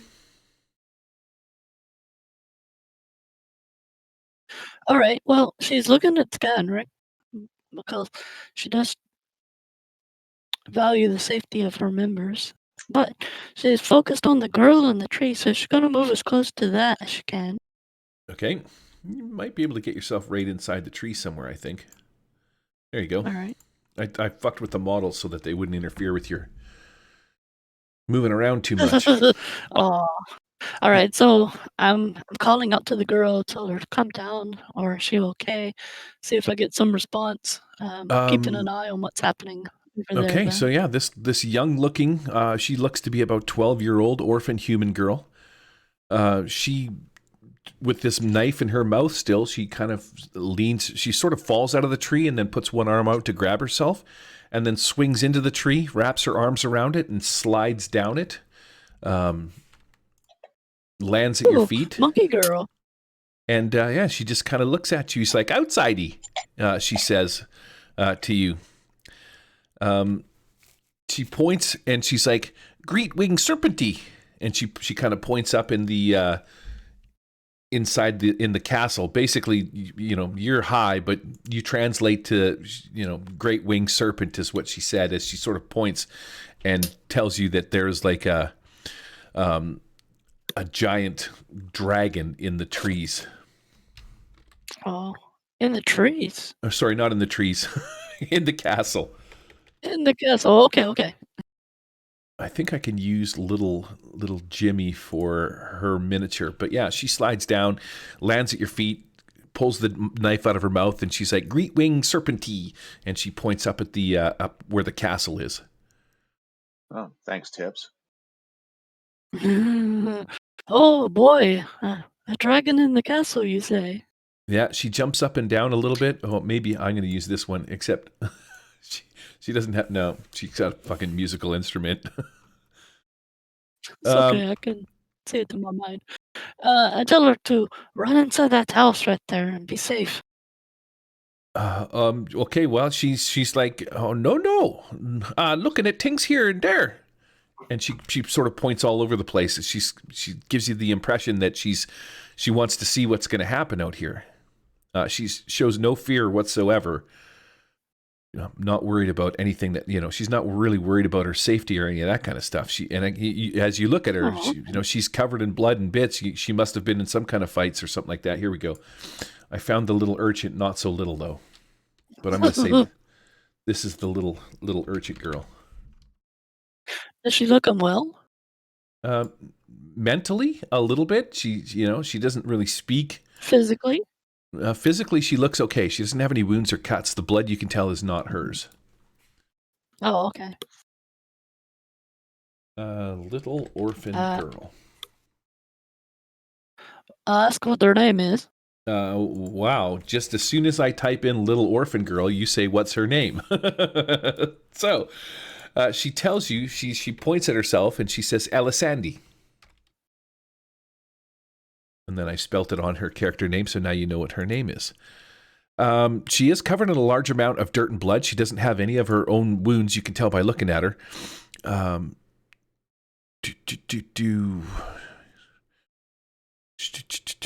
She says to you, babies it bringed with it. Seen one bitty one and a wee bit bigger than a riding goat with some man astride it. It has a bite like a wasp beastie. she doesn't really make much sense. You can tell that she's very uneducated, but again, not afraid. And as she gets down out of the tree, this goat that's over here kind of comes over.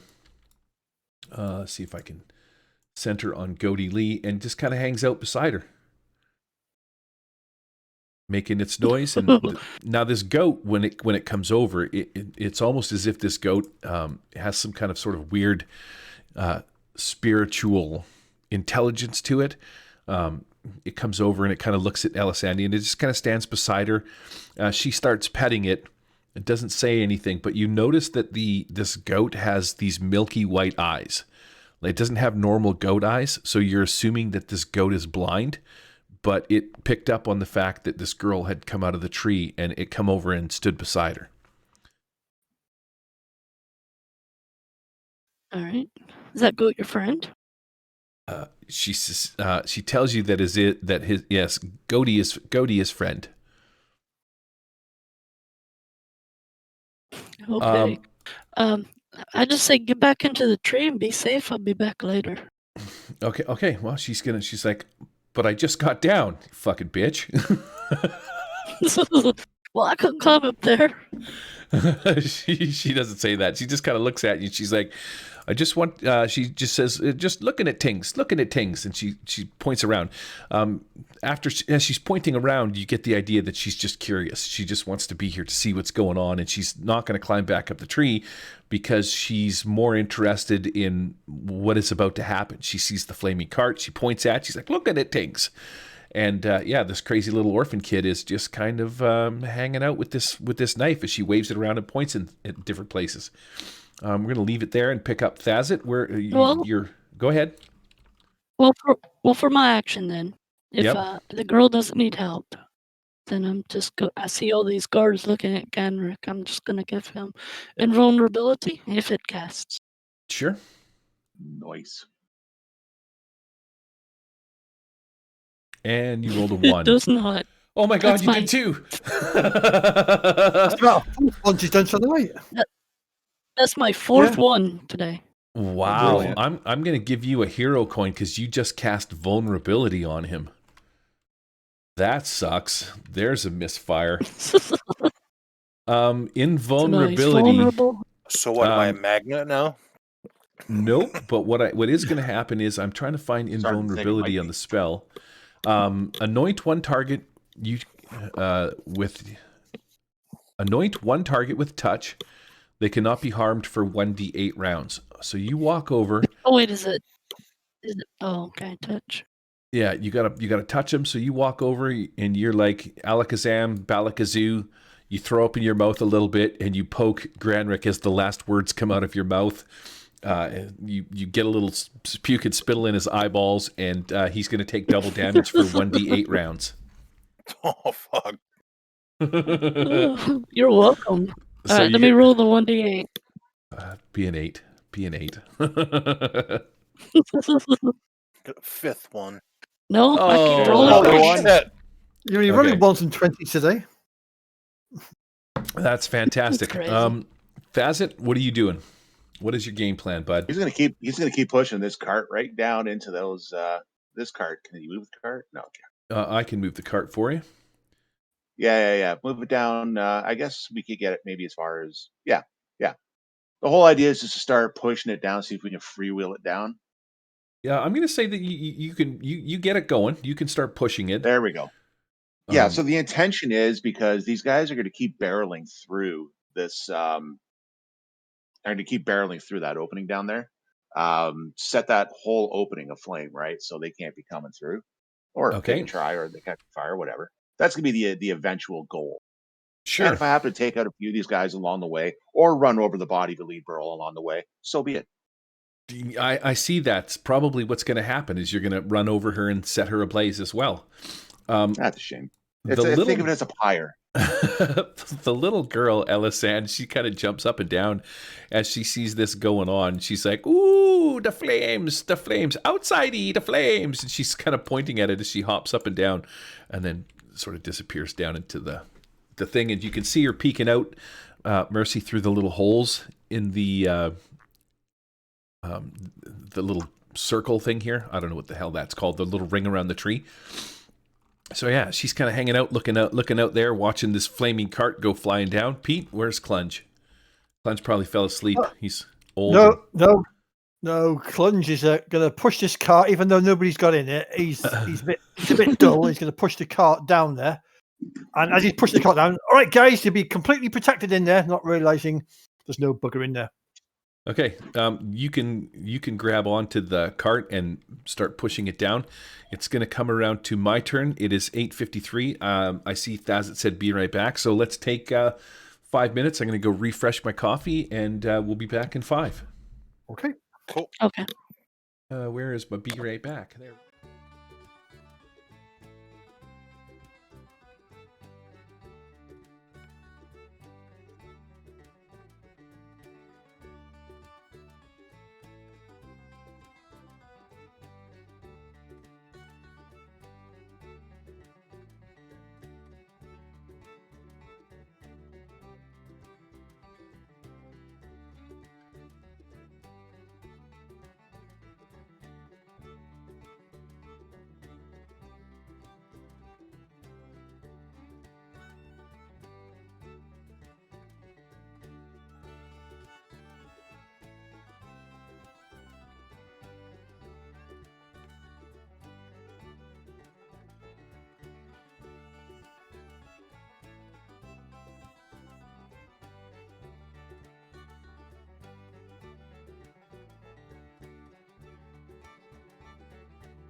go.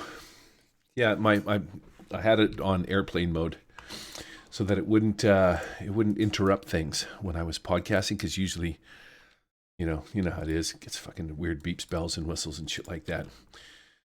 All right, so around to my turn. We're gonna pick it up with me doing my business. This is on a 1, and I don't think I rotated the timer, so shit's gonna get real not nice for you guys. I am gonna roll this thing.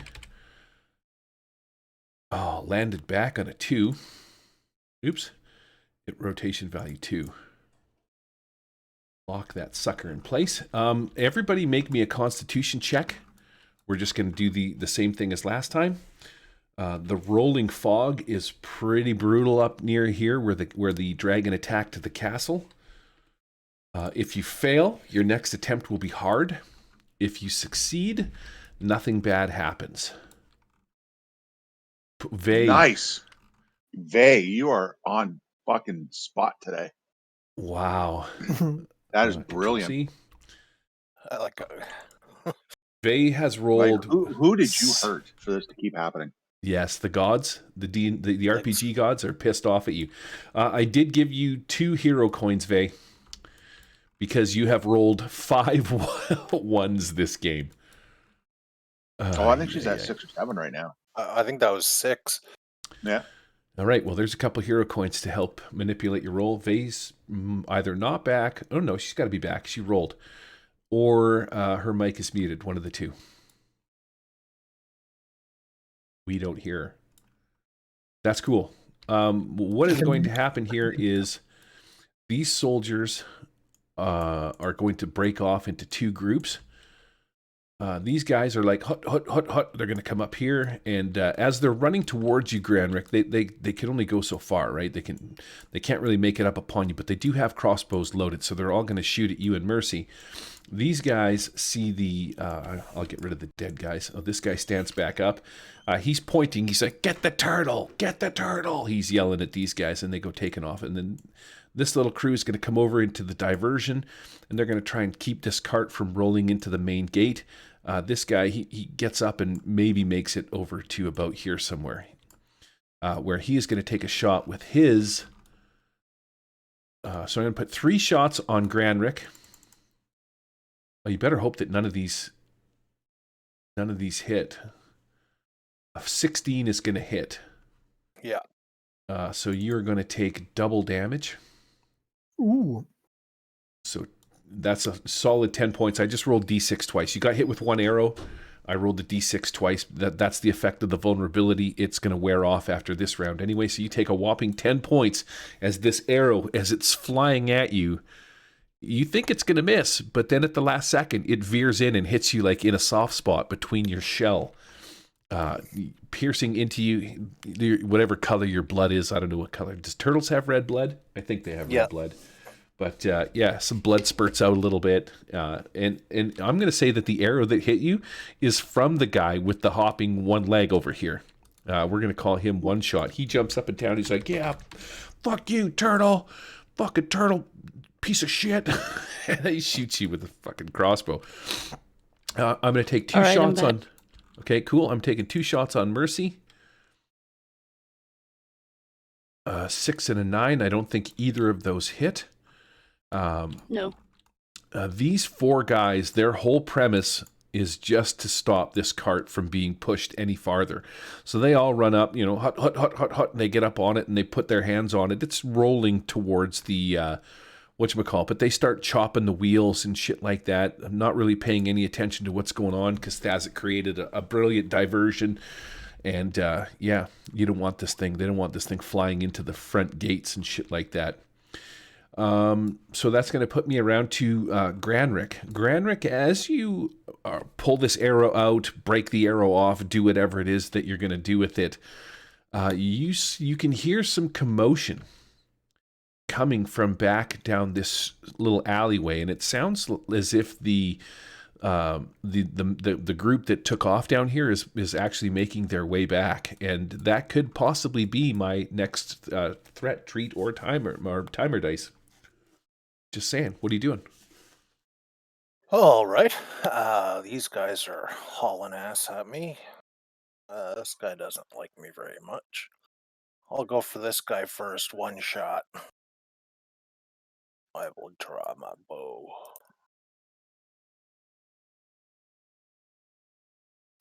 Holy shit. I'm going to use this hero coin. Biscuits, biscuits. Okay, biscuit it is. Delete. Are you adding or re-rolling? I was re-rolling. And a 20. Wow. Attaboy. Don't forget your Okay. mastery point. Okay, there goes mastery. Clickety click.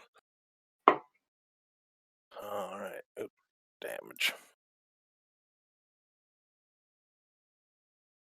That is 10 plus. That's 22 points of damage on one shot. Wow. Oh, suck it, loser. Who gets it? One shot? Okay, one shot's One toast. shot. Yeah, he did not survive any of that. In fact, that was instant death. That arrow hit him in such a fashion that he just buckled and it's lights out. He's done. Dead before he hit the ground. Right. All right. I'm going to attack again at the guy closest that's charging at me there.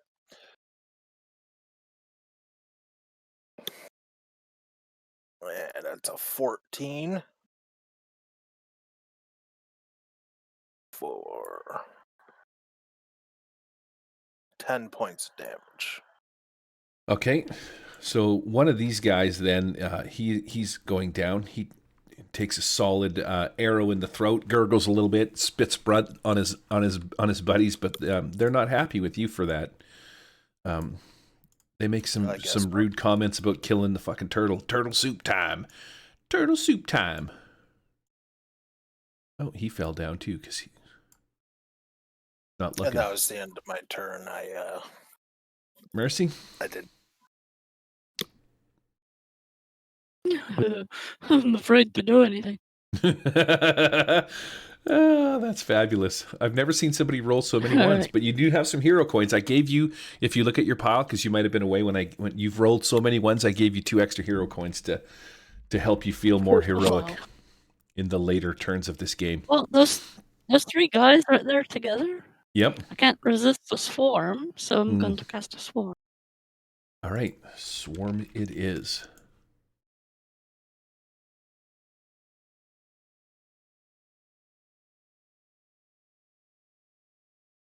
Oh, did your swarm? That's a 15.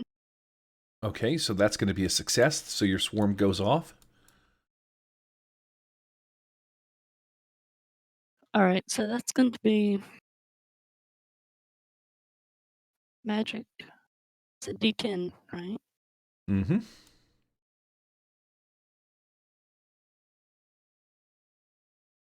So that's 14 damage.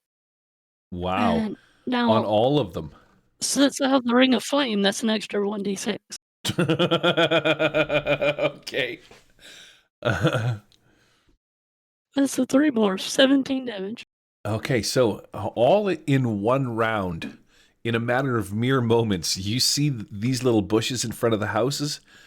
They all start to scurry and twinge a little bit. The leaves and branches and grass blades, they start to flurry, and and then there's just this little swarm of bugs and centipedes and small spiders and stuff like that to sort of make their way across the street.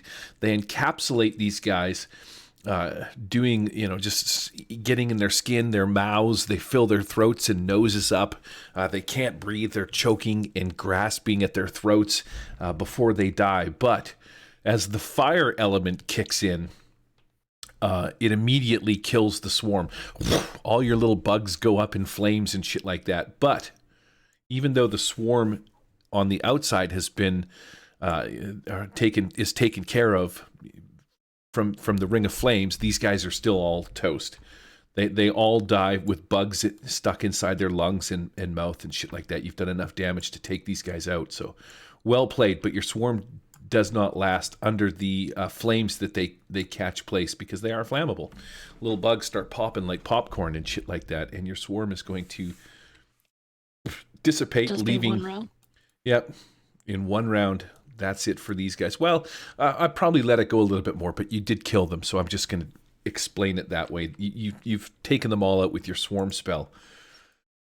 These Right. I rolled so much damage I didn't bother to roll the d4 for the rounds. Yeah. Okay. So yeah, you're good with that. You got some movement or a thing you want to do as well? Now I'm gonna stay here and back up Ganrick. Okay. So you just kind of hang out. Thazit, what are you doing behind this flaming cart of goodness? Well, he's not going to be able to push against the four of them, so he's going to sidestep over here, so he gets a view of maybe just the first guy he can see, which would presumably be maybe this guy, and he's going to fire an arcane missile up. Okay. Make it happen. Well, we'll see about that.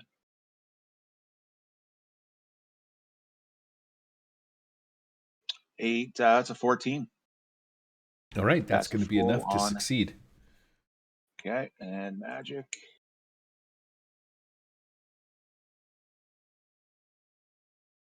For 7 points altogether.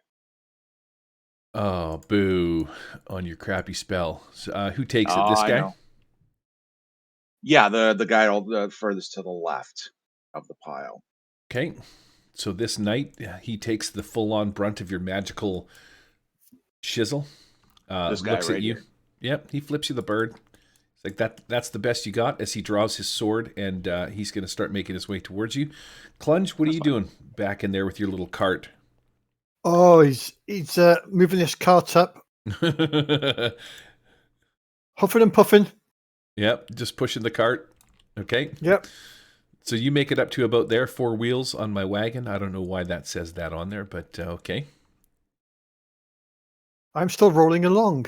All right, that's it. You're good. Just pushing your cart to there. Yep. All right, change the rotation value down to 1. When it comes around my turn, I'm going to make some shit happen again. In the meantime, this guy is going to charge you with these guys. Thazit, they all step out. They come around. They're like, we know you're responsible for lighting this wagon of sweet, fine, smoked meats on fire. And yeah, they just kind of come around and they're going to start fucking whacking away on you. So I'm going to give you all 4 of these shots. Here we go. 20, 20, 20, 20, and a 20. Yeah. So I'm just going to throw this out there. So Baron Cardoga is safely tucked away with that other group? Yes, he's back at the docks. Okay. Just making sure. 17 hits. The others are all misses. Yeah, that sounds about right. Let me see here. 17 hits. My defense is Wow. 17 right on. Okay, so I'm just going to say that this first guy, that he comes up and he's going to be the one to get a hit on you. These guys pop around the corner, and let's see what he can do for some sweet damage to Thazit. Ooh, maximum damage, 6 points. You take a nice, deep, hearty gash. As you turn your head and look at these guys coming around, this guy just sort of advances on you. He's like, magic missile, stick this in your asshole. And yeah, then he stabs you with his sword. Puts it around to Granrick's turn. Okie dokie. There is a cart coming up behind you. There certainly is. Oh, hi, Clunge. I think I'd be too big to get in it anyway. I will move my way over here so I have line of sight. And I will take aim at this dude bothering Thazit. All right, you're going to shoot him in the back. Yes, I will. Like a champion.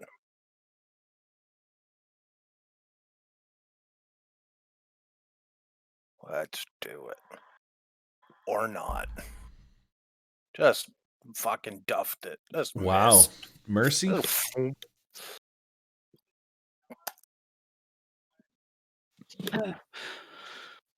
it looks like a Ganrick is.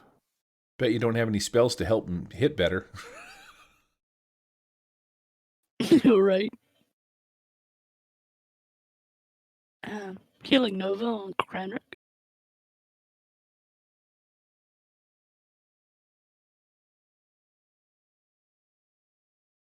13 does not work. Okay, so that's You know another. what? I have some coins. Yeah, Let you me could. spend the coin. Okay, take that.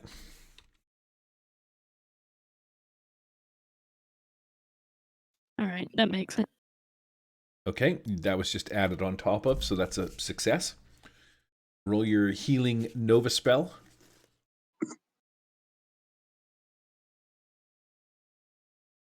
All right, so that's 22 hit points. Back, that Granrick gets back. Wow, thank you. Yeah. Full health. Okay, so you're full charged. Thazit, you are going toe-to-toe with this guy right in front of you. You hear his buddies call out to him, and they're like, "Tim, watch out, he's not one of us." And Tim's like, "I know, he fucking shot me with the magic missile," as he stabs you, or pulls his sword out from some soft, gooey spot in your armor. Yep, that's fine. So what he's going to do is Thaz is going to reach down because he's got Brudnir's glove always hanging around off his waist, his belt. He's going to slip the glove on and then try and throw a punch at this guy. Okay. That's the iron palm glove? That's the iron palm glove. Of course, it's strength roll, and strength's not his forte. Except it is this time. Mm-hmm. So it hits him for. Oh, sweet So is it girl. ultimate on top of, or is it just ultimate damage, or is it on top of the basic? Let me come in. What does the card say? Do you have it? I don't have the card anymore. We handed it back. Iron palm. I think it's Brudnir's. just ultimate. Yeah, it just as Brudnir's. I think it's just ultimate. It I have wasn't the added arm to. palm spell on my list. It's next 1d4 rounds. Attacks are +3 attempt and do Yeah, it's not the ultimate. same thing though. No, I think it was just ultimate damage. Is all Oh, it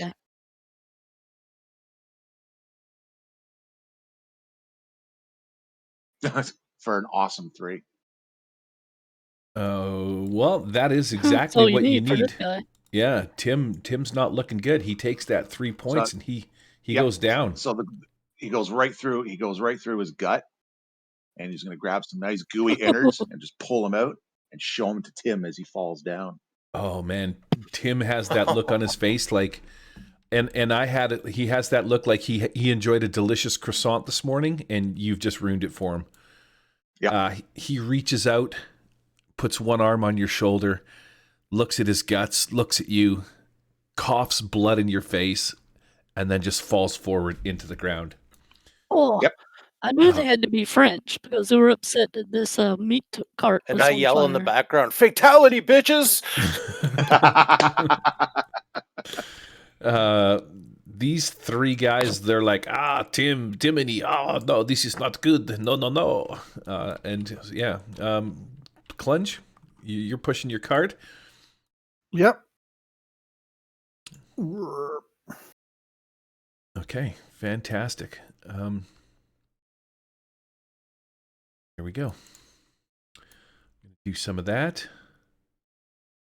See if I can select this guy. Uh-oh, where did he go to?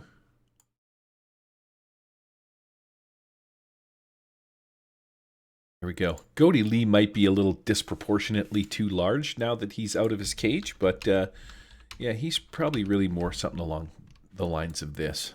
That probably makes a little more sense. Don't pick on the turtle. What? I've just pulled up the iron palm, so yeah, it's you were right, Vay. Just D4 ultimate unarmed attacks and +3 attempts.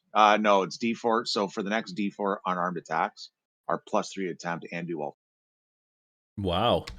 All right, I'm gonna roll my dice. So we're on a 3. And these guys, they're like, "Oh, team, he made us some sweet croissants this morning. You will pay for that because now we will not have sweet croissants from Tim anymore." And the 3 of them are going to attack you, Thazit. Hack and slash. Ooh, that was almost a 20. 18, 19, 2 hits. Yep. Thazit takes another whopping, 9 more points of damage. That's fine. as these guys just sort of pummel you with their weapons and their attacks. Pete, you push your deal down here. Make me a perception check, would you? Okay.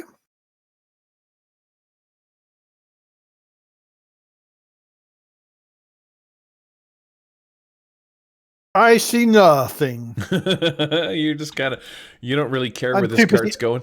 Yeah. No, I'm just too busy pushing the cart. Yeah, you've just got it set on, just pushing the fucking cart. Okay.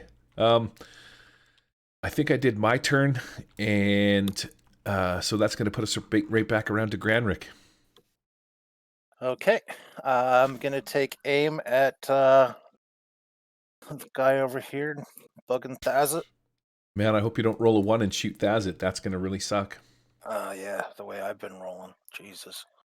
Let's see here. We'll just send Vayan to cast a spell on him. Well, that's a hit. Hit them all. So, let's see. the Doesn't get die. damage. That's 13 damage on the one dude. All right, he's toast. Okay. He makes his way towards you with an arrow in him, and then he sort of dies at your feet. Oh, sorry, Mercy. I threw him into Mercy. Okay. Attack the guy beside him. That's a hit. For 8 points damage. Okay. That guy is not as dead as the other ones, but that is a nice hearty blow. Where does that one take this guy? He's down to like 20%. So that is a solid blow. Right in his shoulder. Okay. You hit him in the shield arm or the sword arm? Weapon arm. Sword Weapon arm it is. His arm goes limp. He drops his weapon on the ground, and he just sort of goes into full defensive mode, meaning that he is going to be hard to hit. You're going to have to make a hard attack if you're going to melee attack this guy, because he just drops his sword and goes full shield. But yeah, he's pretty fucking devastated by that blow. He's like, "Oh, me weapon that was given to me by me wife and child." And that ends my turn. Okay. Mercy? Swarm. Swarm it On is. those two guys. Swarm them. Swarm them.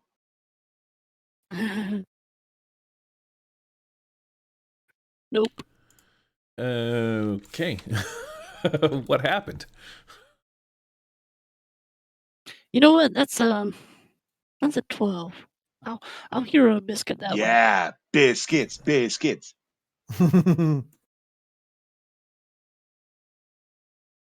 Okay, that makes it.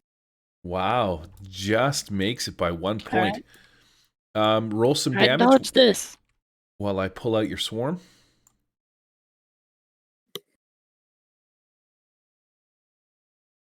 Oh, 14 damage. Okay, these guys are they both go down under the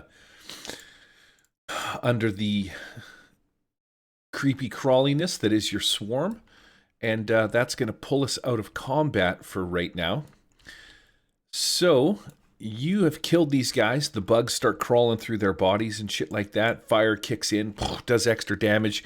Their smoldering corpses are laying in the streets. They're again grasping their throats, noses, and pretty much any orifice that a bug could crawl into. They keel over and die on the ground. Their last words, were they able to gasp them, would have been Tim and croissant, as they fall over and die. That puts me around to Thazit. These you just see the bugs start crawling, buddy. You might want to take these guys are all dispatched. He's going to carry on pushing that cart right into that barricade. Okay, let's make that happen. So you're going to spend this turn pushing, just shove it into the barricade, pushing this sucker. Let's see. Or as close to as you can, right and around. Yeah, you push it over here. Goes right over top of Knight Elite Burl. She doesn't really get set on fire though, but yeah, you kind of do sort of run her over. I don't know where she went to. Oh, she's up in the air. You hit her so hard she flew up in the air. Thazit, or sorry, you push the cart up towards there, and Pete, you're going to kind of do the same thing. Yeah, heading towards the barricade. All right, Pete, you got a lot of steam. You've been pushing this thing. You've solely spent the last 3 rounds pushing this thing. So I'm going to say that you've got some solid steam going under. This thing is going quite fast. It hits the barricade with an immense amount of speed. Roll me 4d20 for damage on this barricade. 4d20. Ooh. Okay. Boom, boom, boom, boom.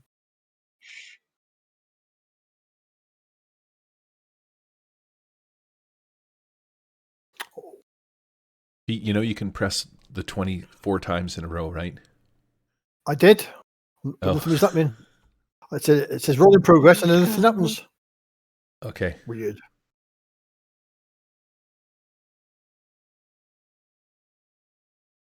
It's technology, Pete. One more time. Press it, nothing happens until it's finished rolling. I don't know why.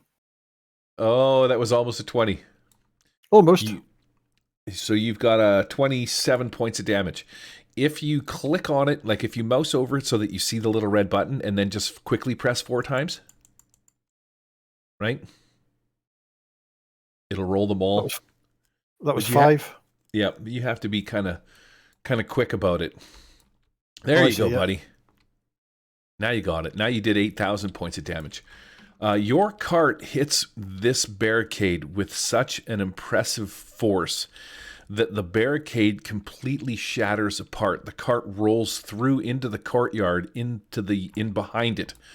Now, I haven't done the map for the back end, but once the cart gets pushed through and these barricades get sort of pushed out of the way as the cart blasts through them, you've created a bit of an open passageway you've kind of made like a sort of a bit of an exit. I think I can delete these safely. Possibly. And I've chosen that as well. Oh, I'm on frickin' move. Anyways, so I'm just going to narrate this part of it. The cart goes in, blows up all of the barrels, makes a sweet passageway for you guys to sort of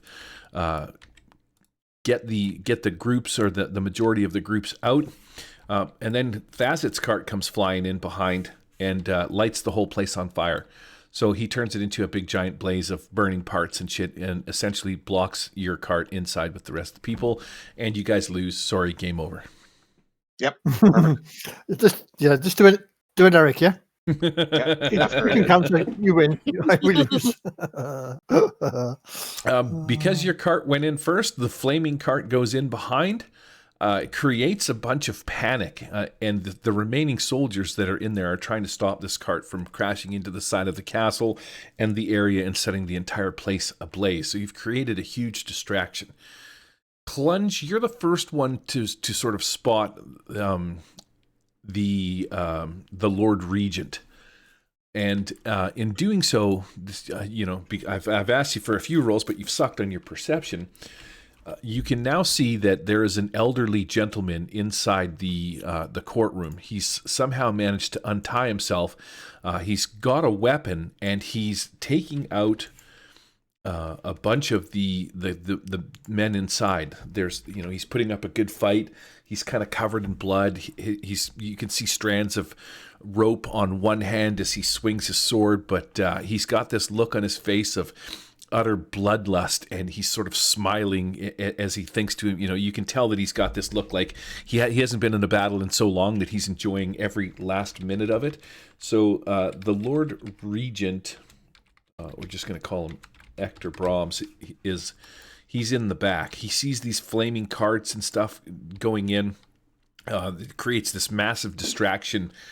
And the Lord Regent, he kind of looks around and realizes what's going on, and he calls to you to come in and help him untie or cut loose all of the people that are inside of this little area, this little castle area.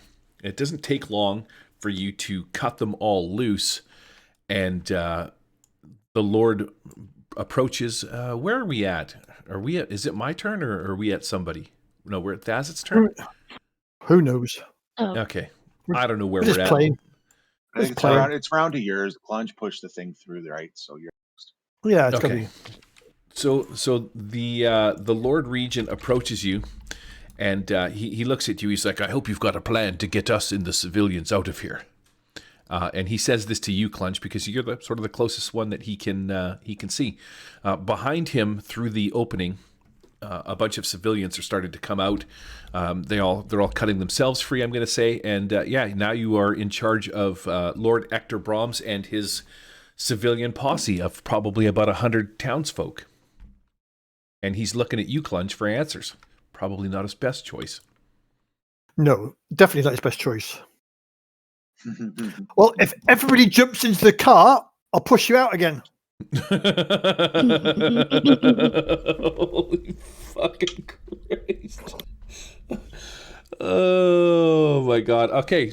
So you take a look at the cart. Actually, this is a good opportunity to put in, like, this is where a luck dice mechanic would come in handy.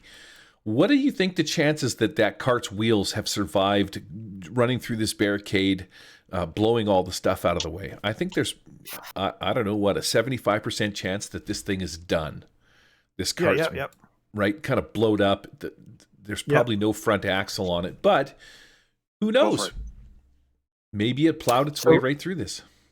So I will roll a d20, and on a 16 to 20, it survives. How's Yes. that? Perfect. Oh, and just as he indicates at the cart, get in the cart, you just see like the wheel fall off, clunk on the side. Like, fantastic. Yes, the Lord Hector Brahms looks at you. He's like, "I'm afraid that your plan to take down the gateway here might be the demise of that cart, my friend. But nonetheless, perhaps we could just walk out of here. What say you?" that'll work too. Do you have a plan or a location in which we could be, keep the civilians safe? The townsfolk are the utmost priority. Down to the harbour. We've got some boats there, and if anybody gets on the boats, we can get away. Oh, he looks at you. His eyes widen a little bit. He's like, "Say it isn't so. Really, you've got an escape plan and everything about under the cover of darkness." Well, when you say plan, it's sort of an idea more than a plan, really. But this just might work. This absolutely just might work. He walks over to a pile in the back courtyard, and out of this pile of discarded clothes and bits of just shit and piles and junk, he pulls out this crimson cape, and he ties it around his neck. And he is, of course, he's well groomed. You can tell, obviously, it's him. I don't need to fucking explain that it's him. But yeah, he pulls out his crimson cape, not his cake. Cake.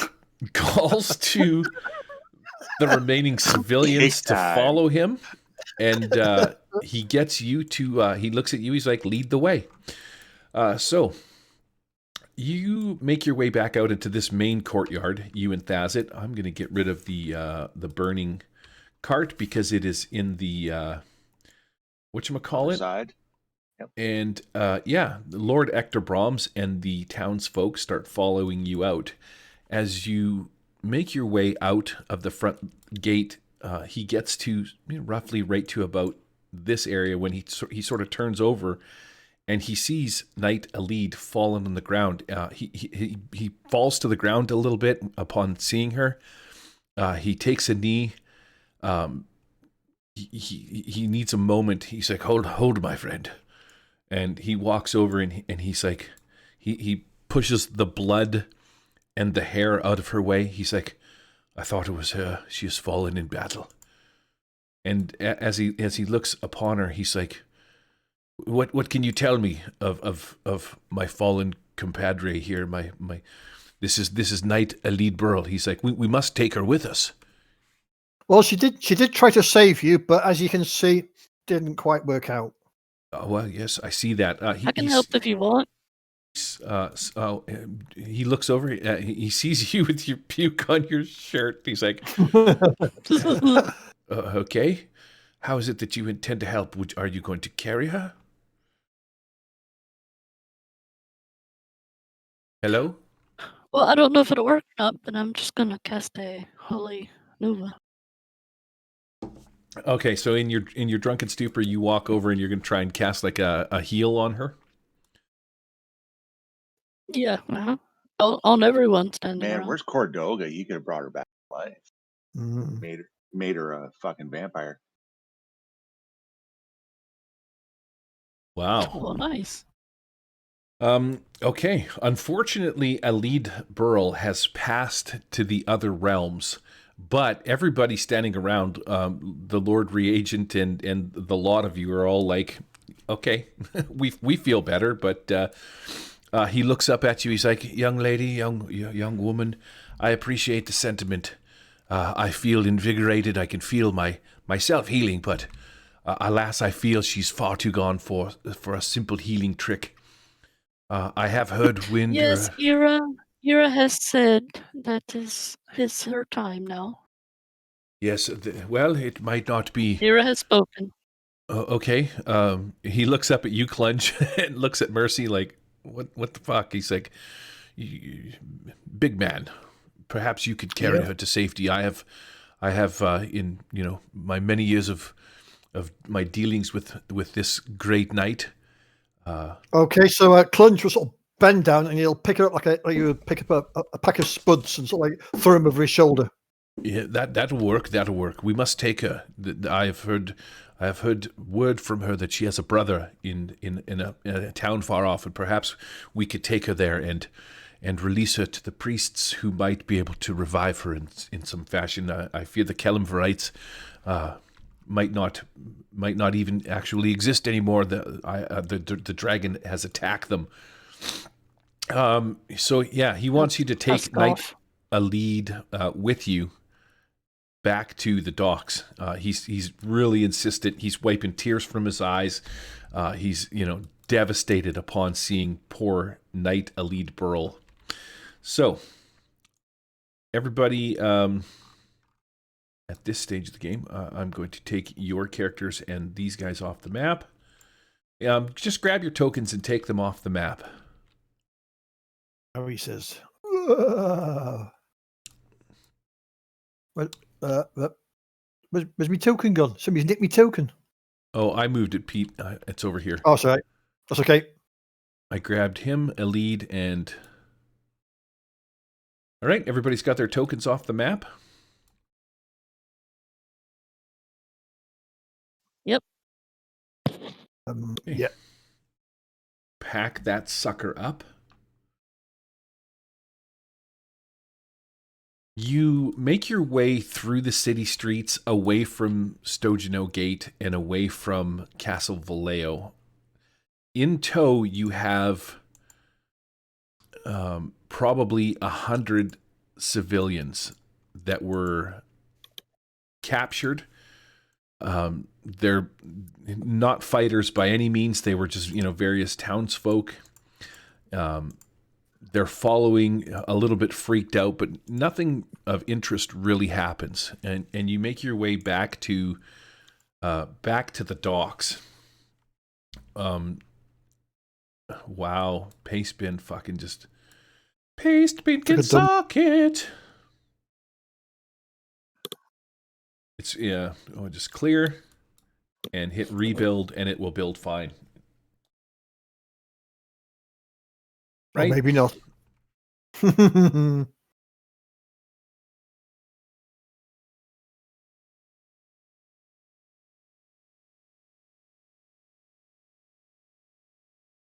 Okay.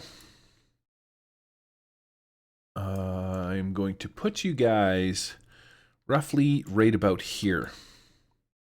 Now, we just kind of got out of a battle, and I don't really want to get into another battle. I don't know how you guys are feeling about the battle. But essentially, I'm going to say that, or we can just decide as a group right now. It is 9:38. We have 20 minutes. There is supposed to be an epic end battle scene that I actually have dudes for. And I'm going to show you one of them right now. Oh, man, you fucking piece of shit. Pardon my French. but this happened to me yesterday. Get out of there. Which is this cool guy.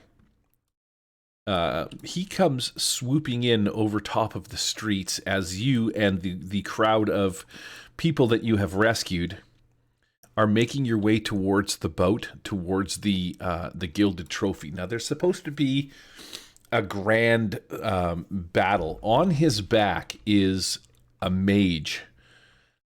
He is here somewhere. Nope. See, I already had stuck the stupid thing to it. I don't know what number he is. I would have to look it up. Anyways, let me just describe the scene to you.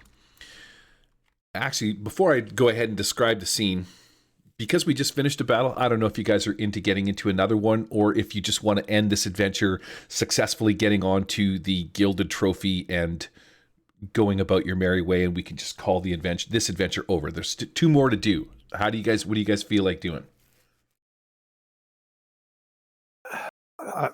Well, I'm easy as if you want to move on, I'm quite happy with that. We know you're easy, Pete. I know Without a that doubt. much. I mean, Epic. it's up to you, I Yeah. guess, but a game's a game, right? Play the game. Well, this is true. If that's how it's going to go down, because then it's just going to be one combat after the other, and I wasn't sure if you guys wanted to just maybe forego it. But this is what everybody put your characters on this map right here, then right down in this little area here, and we'll just resume like shit is going on. While you guys are doing that, I'm going to bust out my miniatures. Now I think he's.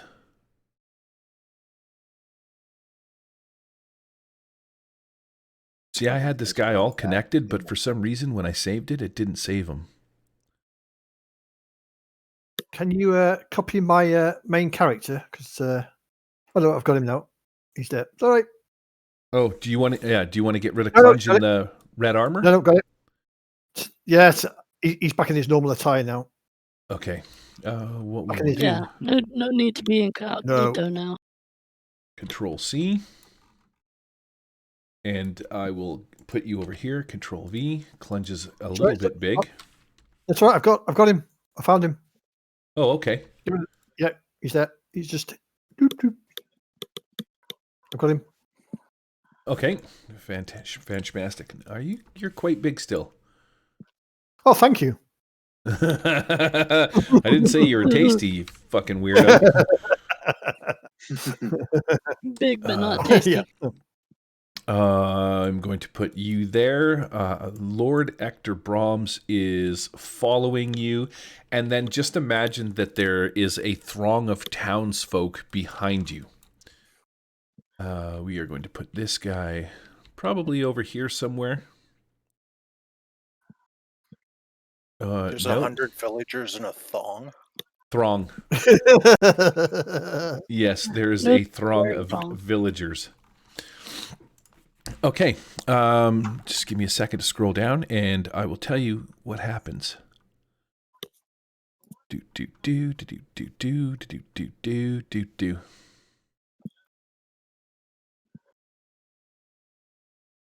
Where are we at here? Okay, as you usher the refugees through the streets, your numbers have only swelled with the people who have rallied to the sight of you and the Lord Regent. Moving at the head of a large mob, you see the docks in the distance. The Lord Regent calls for Aya, which you know as Aya Greenleaf, and beckons you over. He says to you, "We need to be careful of a trap, Miss Glenmere. Wait here with the refugees, and I will take our new friends and scout ahead. Hopefully, we'll be able to board the gilded trophy and escape before they even know we're missing." So that is the premise of the next battle scene. I could have just tossed you guys on there and away you would have went. So you guys are here, and you are going to essentially make your way up into this little area here with the dock workers who are untying the boat. Now they've secured the boat. I'm going to put these guys in a pile right about here. They're kind of hanging out, walking back and forth, doing their patrols and the like. While you guys you make your way up in here, you're being very cautious. Aya if you guys remember, she's the scholar. She was with you. You rescued her from the cart at the beginning. And so she stays back with the townsfolk, and you guys are slowly making your way towards the gilded trophy to make sure that there's no ambush or no trap or any of that kind of stuff. As you're doing such a thing, hopefully I can unlock this guy without fucking shit up. From over top of one of the roofs, you hear this mighty sort of draconic screech. Now, it's not a real dragon. It's just sort of like that. I don't know. I wouldn't call it a fucking crow, but this winged creature comes over and it just lets out this screech. I can't even do it because I don't want to be really loud. But on its back, over top of one of the roofs, you see this purple robed mage. She's wearing a face mask, and she's riding on the back of this wyvern, I believe is what it's called, but it's this great winged beast that's the size of a horse. It's got wings and shit on it like a friggin' bat, and she flies over. But what really stands out as this thing comes over and swoops down is it rears its head back, and it's going to not only attack you, but her hands, as she comes over on the back of this thing, are glowing with magical energy as she sort of swoops down. And while she attacks you, she's going to cast a spell on the group. And you notice that underneath the leg of this thing is holding this weird-looking chunk of scrap metal kind of a thing. And it swoops over the rooftop, makes a bunch of noise. And she drops this thing at your feet. Skaboosh.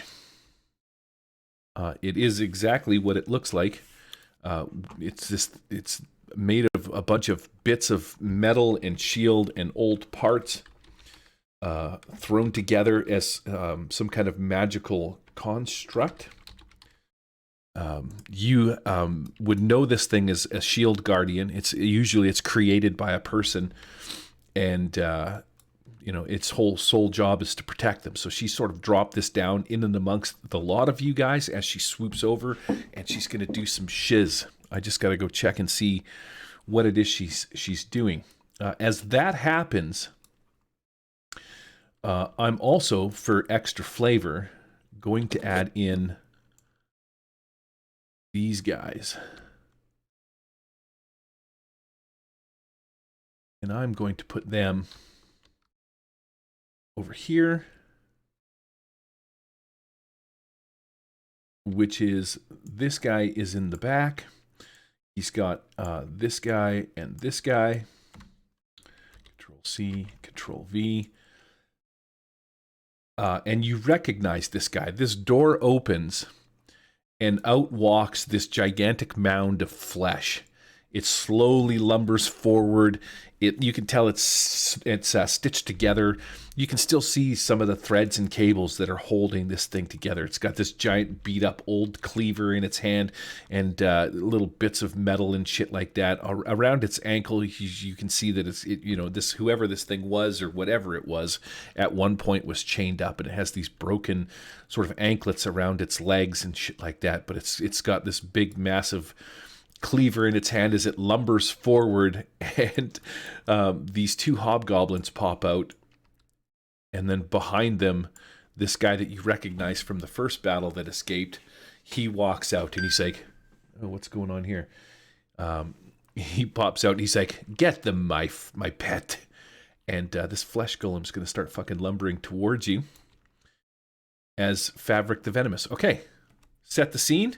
We're all good. There was an ambush. These guys are like, the dock workers are like, fuck this place, it's bullshit, and we're out of here. They start screaming to get the boat ready. We're under some kind of attack, and they're going to make their way down the dock and start untying everything to get their asses out of here.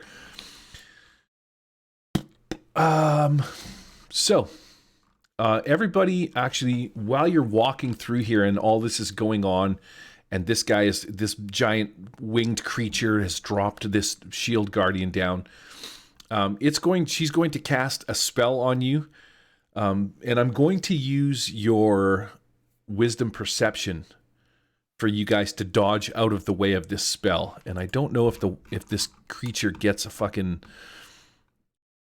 like a breath attack, because he's not really a dragon. So I just want to check and see what this guy gets. No. Okay, so here we go. This dudester, where is he? Unlock. He comes flying in. He swoops down. He gets right to about here. And everybody roll me a d20. The lowest roll, and you can use hero coins if you want to fuck your friends out of this deal, but the lowest roll is going to take the stinger attack of this giant creature. As it flies down, it sort of rears back into a halting position, and it whips its tail back. Look at that. It whips its tail back, and it's going to sting. So first off, how many points of healing did we get from the Nova originally there? I think you're probably full health. Okay, we'll take it. Yeah, my minimum is like all right, 9. Get him. 9. Okay, No, so 7 points. it swoops in over top of the building.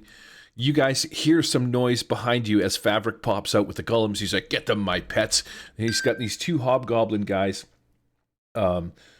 standing by his side, and he's kind of laughing and chuckling. And then as you sort of look over at him, this wyvern swoops over, screeches, comes in front of you, and you just feel the wind as it sort of stops itself, whips its tail back, and its tail is going to pierce out towards Thazit, whilst it's trying to whip you with its tail. At the same time, the mage that's on its back it unleashes her magic on the lot of you. So let's start with this. We're going to roll. This is going to get. Okay, so I think that's going to be a miss. The wyvern tail actually is going to miss you, Thazit. You sort of sidestep at the last minute, but in doing so, as you sort of step away from the attack, she casts a spell called Cone of Cold. So this ray of frost comes over top of pretty much everybody that is hanging out. Where is she at? She swoops down, so I'm going to say that... do I have my cone attack? I think I have AoE cone attacks. But I don't know. There we go.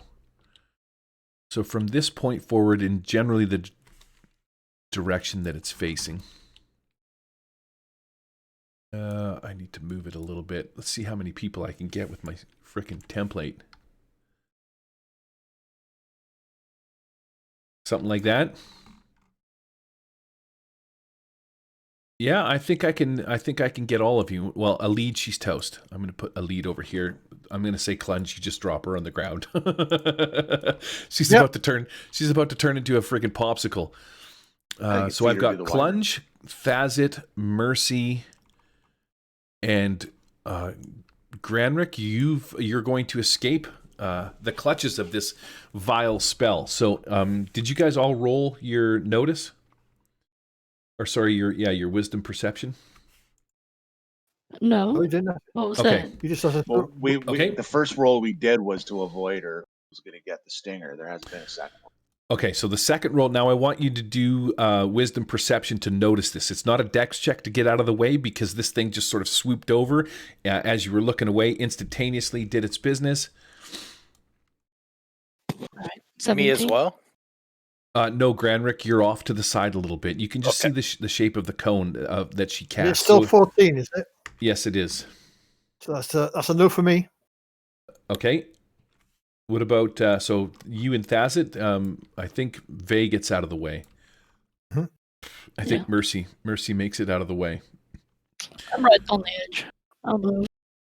Okay, so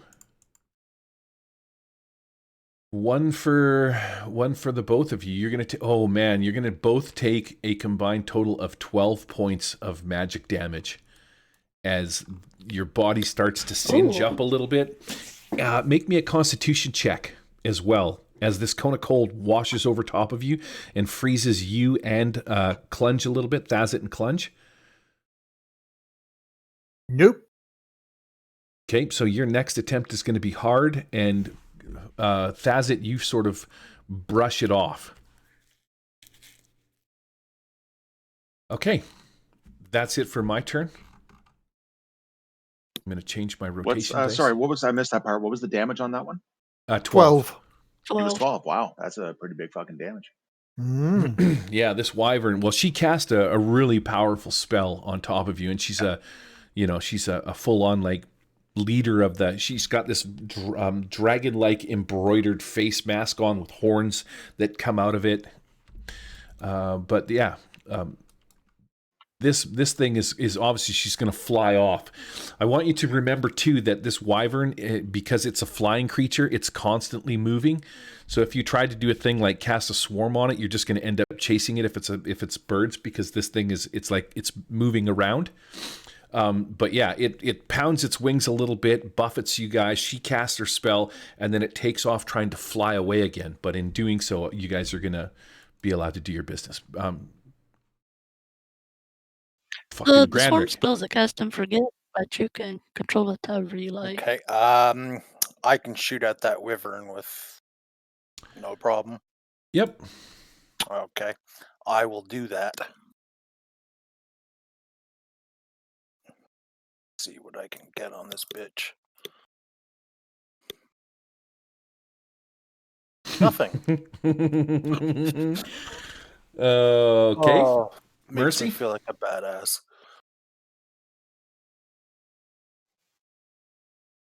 For this round, I'll cast invulnerability on myself.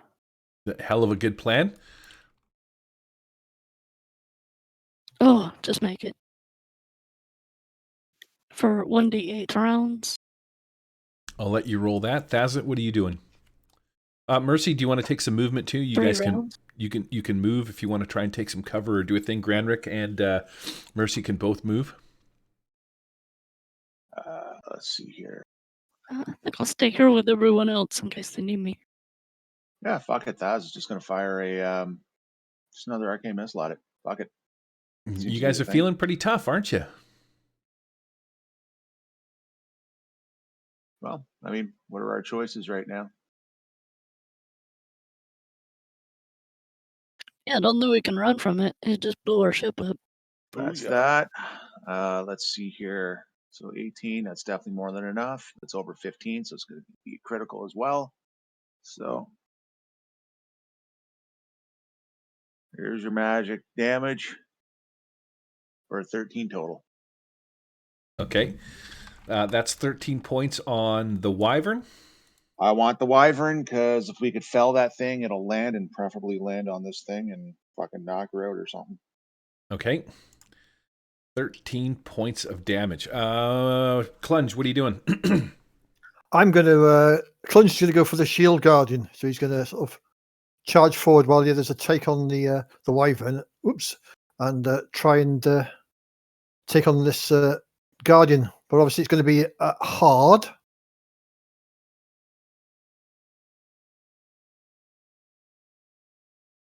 So that's a big. Okay, so you approach this thing. It is just a series of bits of metal tied together with some kind of weird wire, and you know what I mean? It literally looks together as it moves and stuff like that. Its parts, you can see the fabrics of magic holding it together. Yeah, you take a swing at this thing and it just kind of steps out of the way. If it could chuckle, it would, which it just did because it can chuckle. And that's going to put it around to my turn.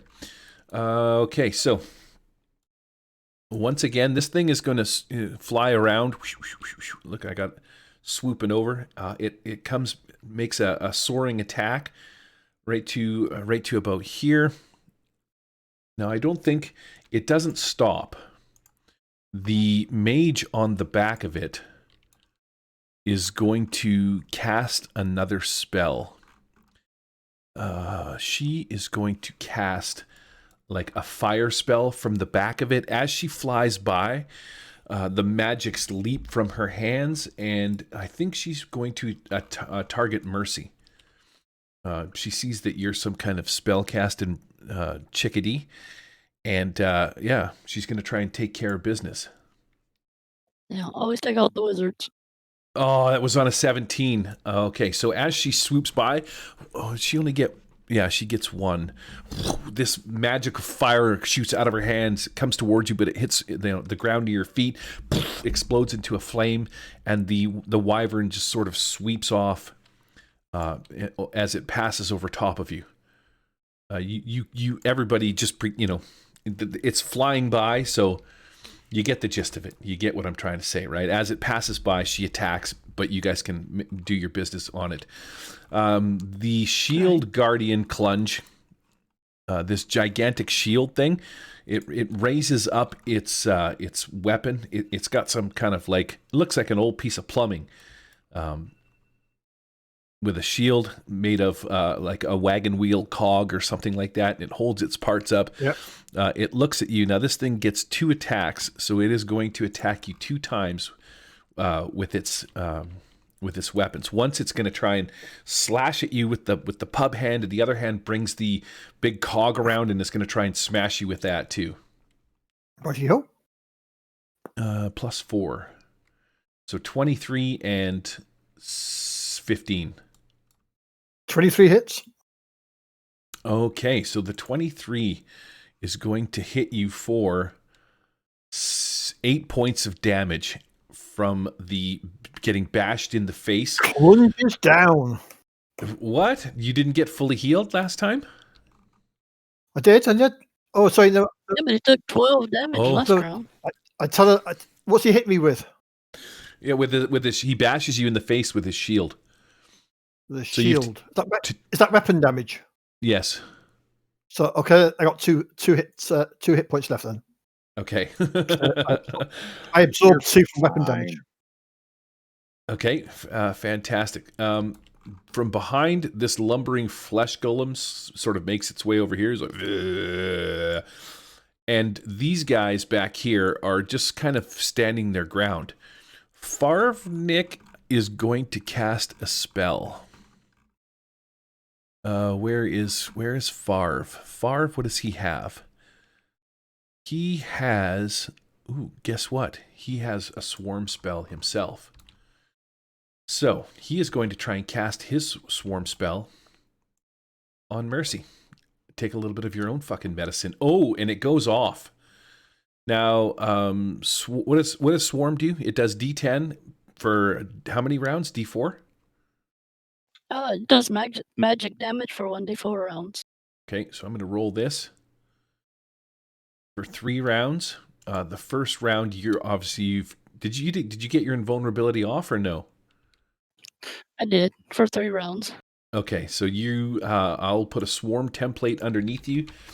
Bugs, fish, crabs, carrion objects, all sorts of things appear underneath you. Shrink this down.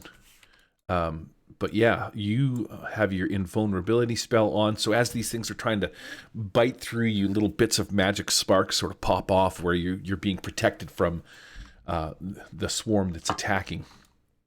The 2 hobgoblin guys are just kind of standing back, letting the big flesh golem make its way towards you, but he can't quite get there because he's kind of a big, slow, lumbering beast.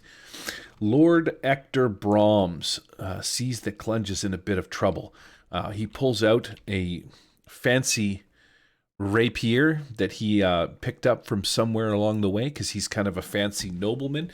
Maybe he found his cane that he has with him, because you can see he kind of looks like he's got a cane, right? Untwists the head of this cane. Whoosh, out pops this fancy rapier, and it glows with a nice ominous sort of cool blue magic as he whips it towards the shield guardian. I will play him. Take this, you foul beast. You magical construct of death and destruction. You shall pay for taking over my town. And Oh, he almost rolled a 1. He fucking hits the shield guardian with an explosion as the magic from his sword hits the magical being, this shield guardian. It is going to take a whopping 6 points of damage. Take that, you foul beast. Maybe I should. Okay, that's going to be my turn. I think I moved my dice down, so we're going to take it away with Granrick. Okay, I see this flesh golem lumbering towards, Thazit and Mercy. So I will take aim at him.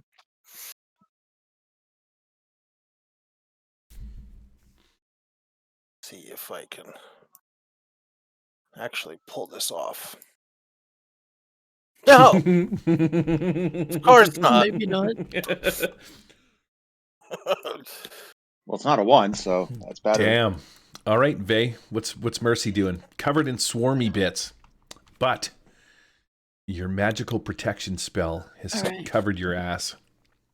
Oh, I'm so conflicted. I think I need to hit this dragon and that mage. I think it's the bigger target. Plus, some of the other guys can't hit them. So I'm gonna target the mage, riding the dragon's back with swarm. Okay.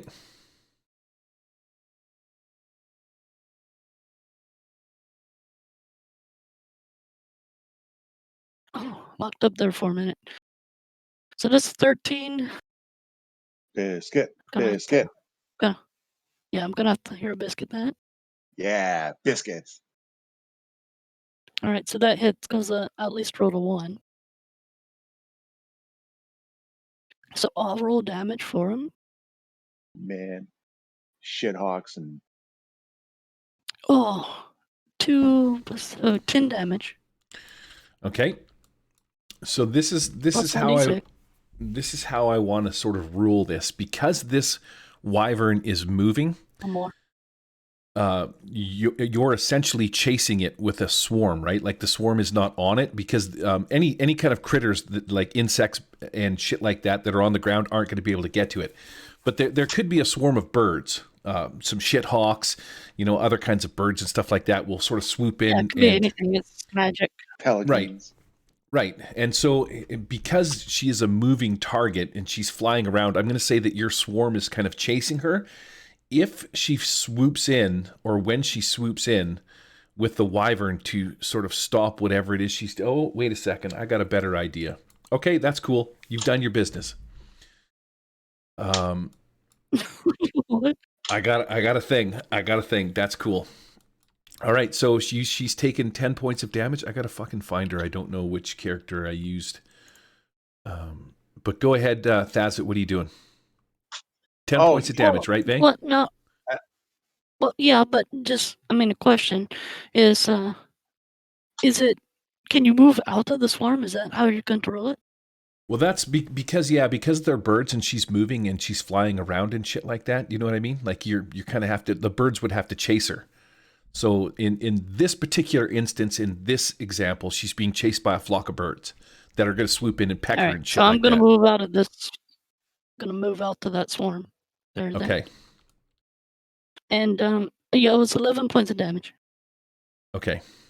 With the extra 6. Trying to find a thing here. Paper Forge. Thazit, go ahead. Oh, let's see here. Lisa's going to kind of step back here and launch one more arcane missile up at the wyvern.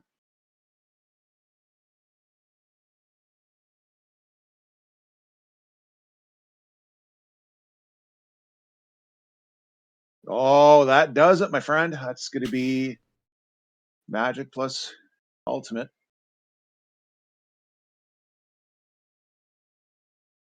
That's a 16 plus another, so it's 20 altogether at the wyvern itself. And now I'm going to roll for Spellburn.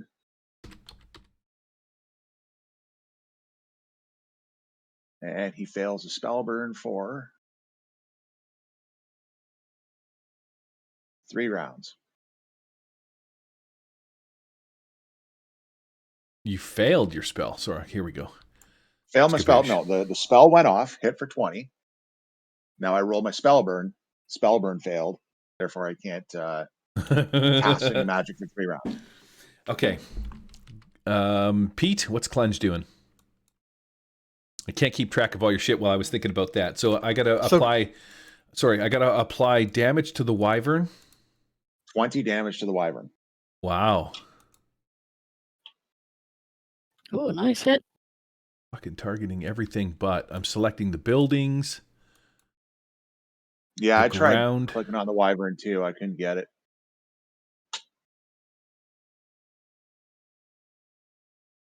There we go.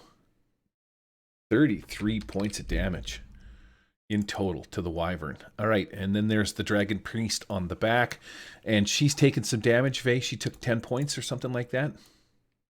11. Yeah. 11. Okay. All right. Fucking, I don't know why. There we go. Okay, Pete, what are you doing? So he's going to lunge forward with his spear and try and get some purchase on this spiritual guardian. Okay. What's that? That's 14. That's enough, isn't it? Yep. Oh, you see me moving up and down. I'm like, you can't catch me up, the gingerbread guardian. And so that'll be 8 points of damage on him. No, it won't be. I have to go roll this one. So I've got to roll this one. Hang on. I'm going to roll this one. Are you trying to cheat, Pete? That'll be 5. Yeah, I was trying to cheat. So that's 5 points of damage on him. Fuck, I just deleted how many points it had, and I don't remember. So, Oh yes, he had 3 hit points. 6. I'm sure he did. nine total. What, Shield Guardian? Yeah, No, because I've done 5 on him. You've done 5. How many points did Ector do? It was 6 of 40. That's what I was Okay, hovering over. so it'll be 11 of 40. My bad. All right. Well, I got all my pieces in place, so I know where we're at. That puts it around to my turn. Okay, so she's being chased now. This dragon priest and this wyvern are flying around, being chased by a flock of birds. As she sort of spins and circles back towards you guys, these birds kind of are going to pelt her. Does she take damage? So she'll take damage on your turn, but she's going to swoop in again, and she is going to try and cast, or no, because you cast on her, this time, Mercy, she's going to swoop in, and the wyvern's going to stop right above you and try and take you Snap out away. with its tail, because she wants these fucking birds out of the way. These birds are interfering with her, so I'm going to make this a hard check.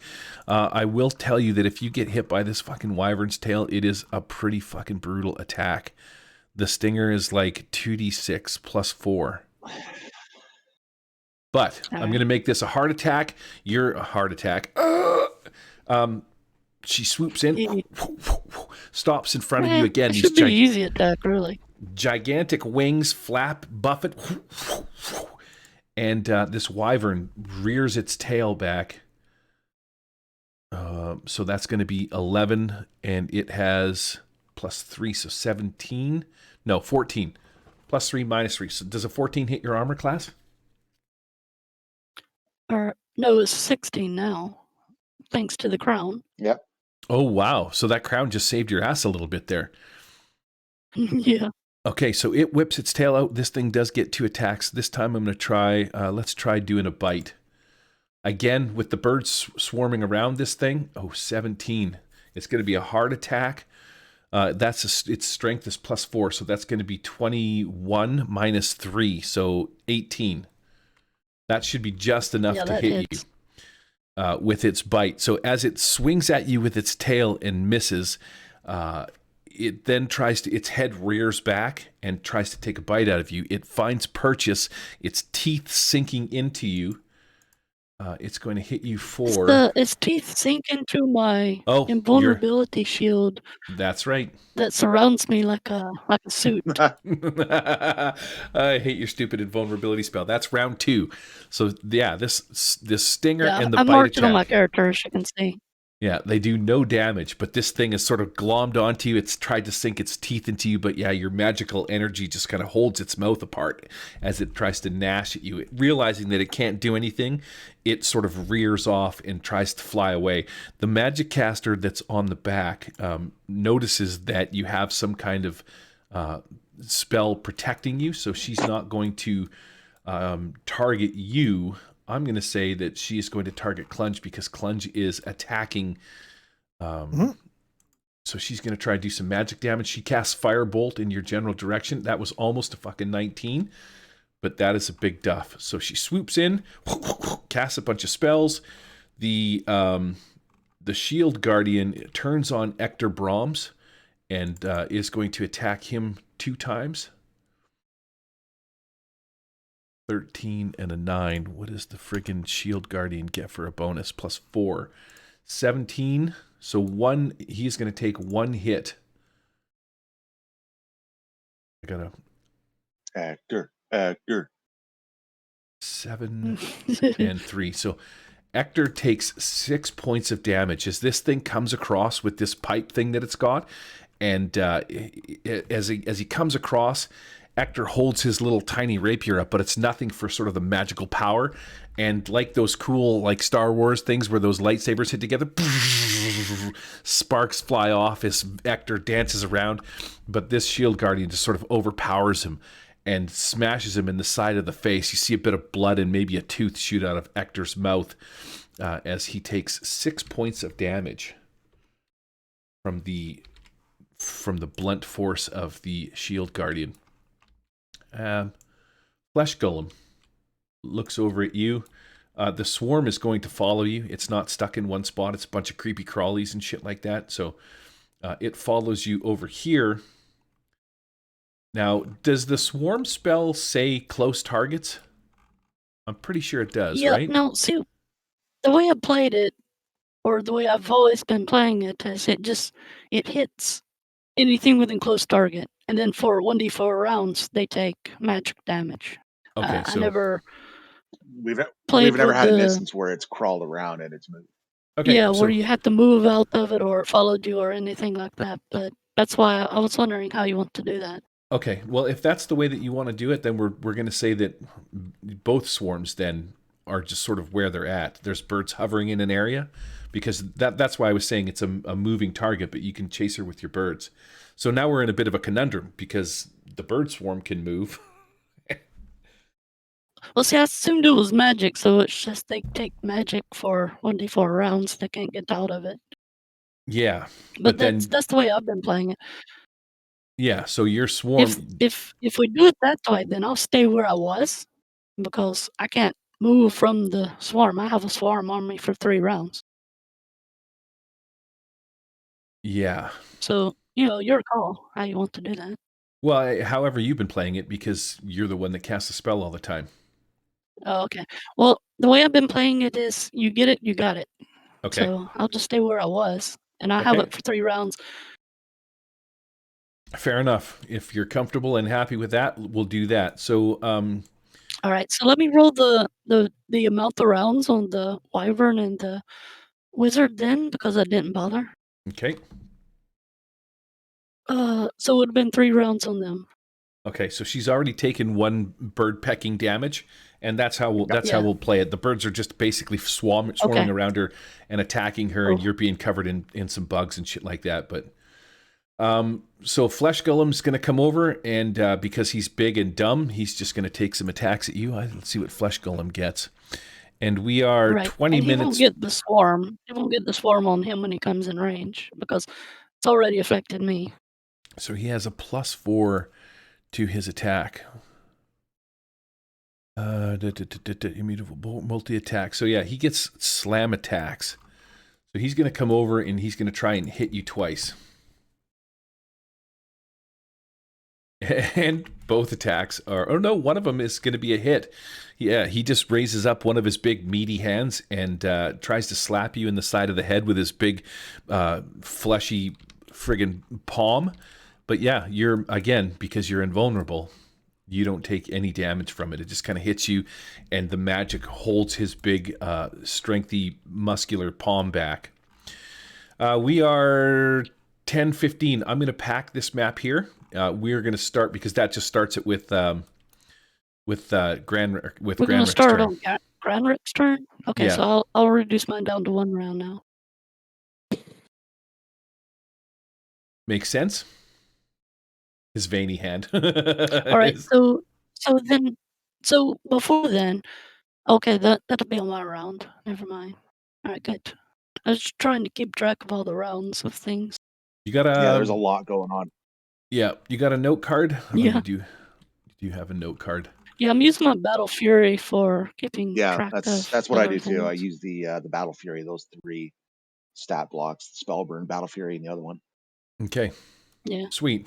So then we'll pick this up. We can play next week if you guys are down. Of course. I'm good. I'm I'm in. good with that. Okay, cool. Yeah. We'll do it next Sunday then because I have a bunch of material already prepared. I didn't know how far we would get, but I've got the storyline built into Tabletop Simulator ahead of where we're at. Next week, we'll pick up with Granrick in this fight. If you guys win this fight, we hop on to the Gilded Trophy and set sail under the cover of night to freedom, possibly. Or death. Or death. Ah, Yeah. Freedom or death. Very cool. All right. Thanks for coming out and playing. I'm going to hit the outro, and we'll call her done. The Murder Hobo RPG show is not affiliated with or endorsed by any companies mentioned on this show. Any of the products mentioned on our show or that appear on our website are the property and copyright of the respected owners. All items are used under fair use for educational and review purposes. All other items are the intellectual property of the Murder Hobo RPG show, copyright 2021, all rights reserved.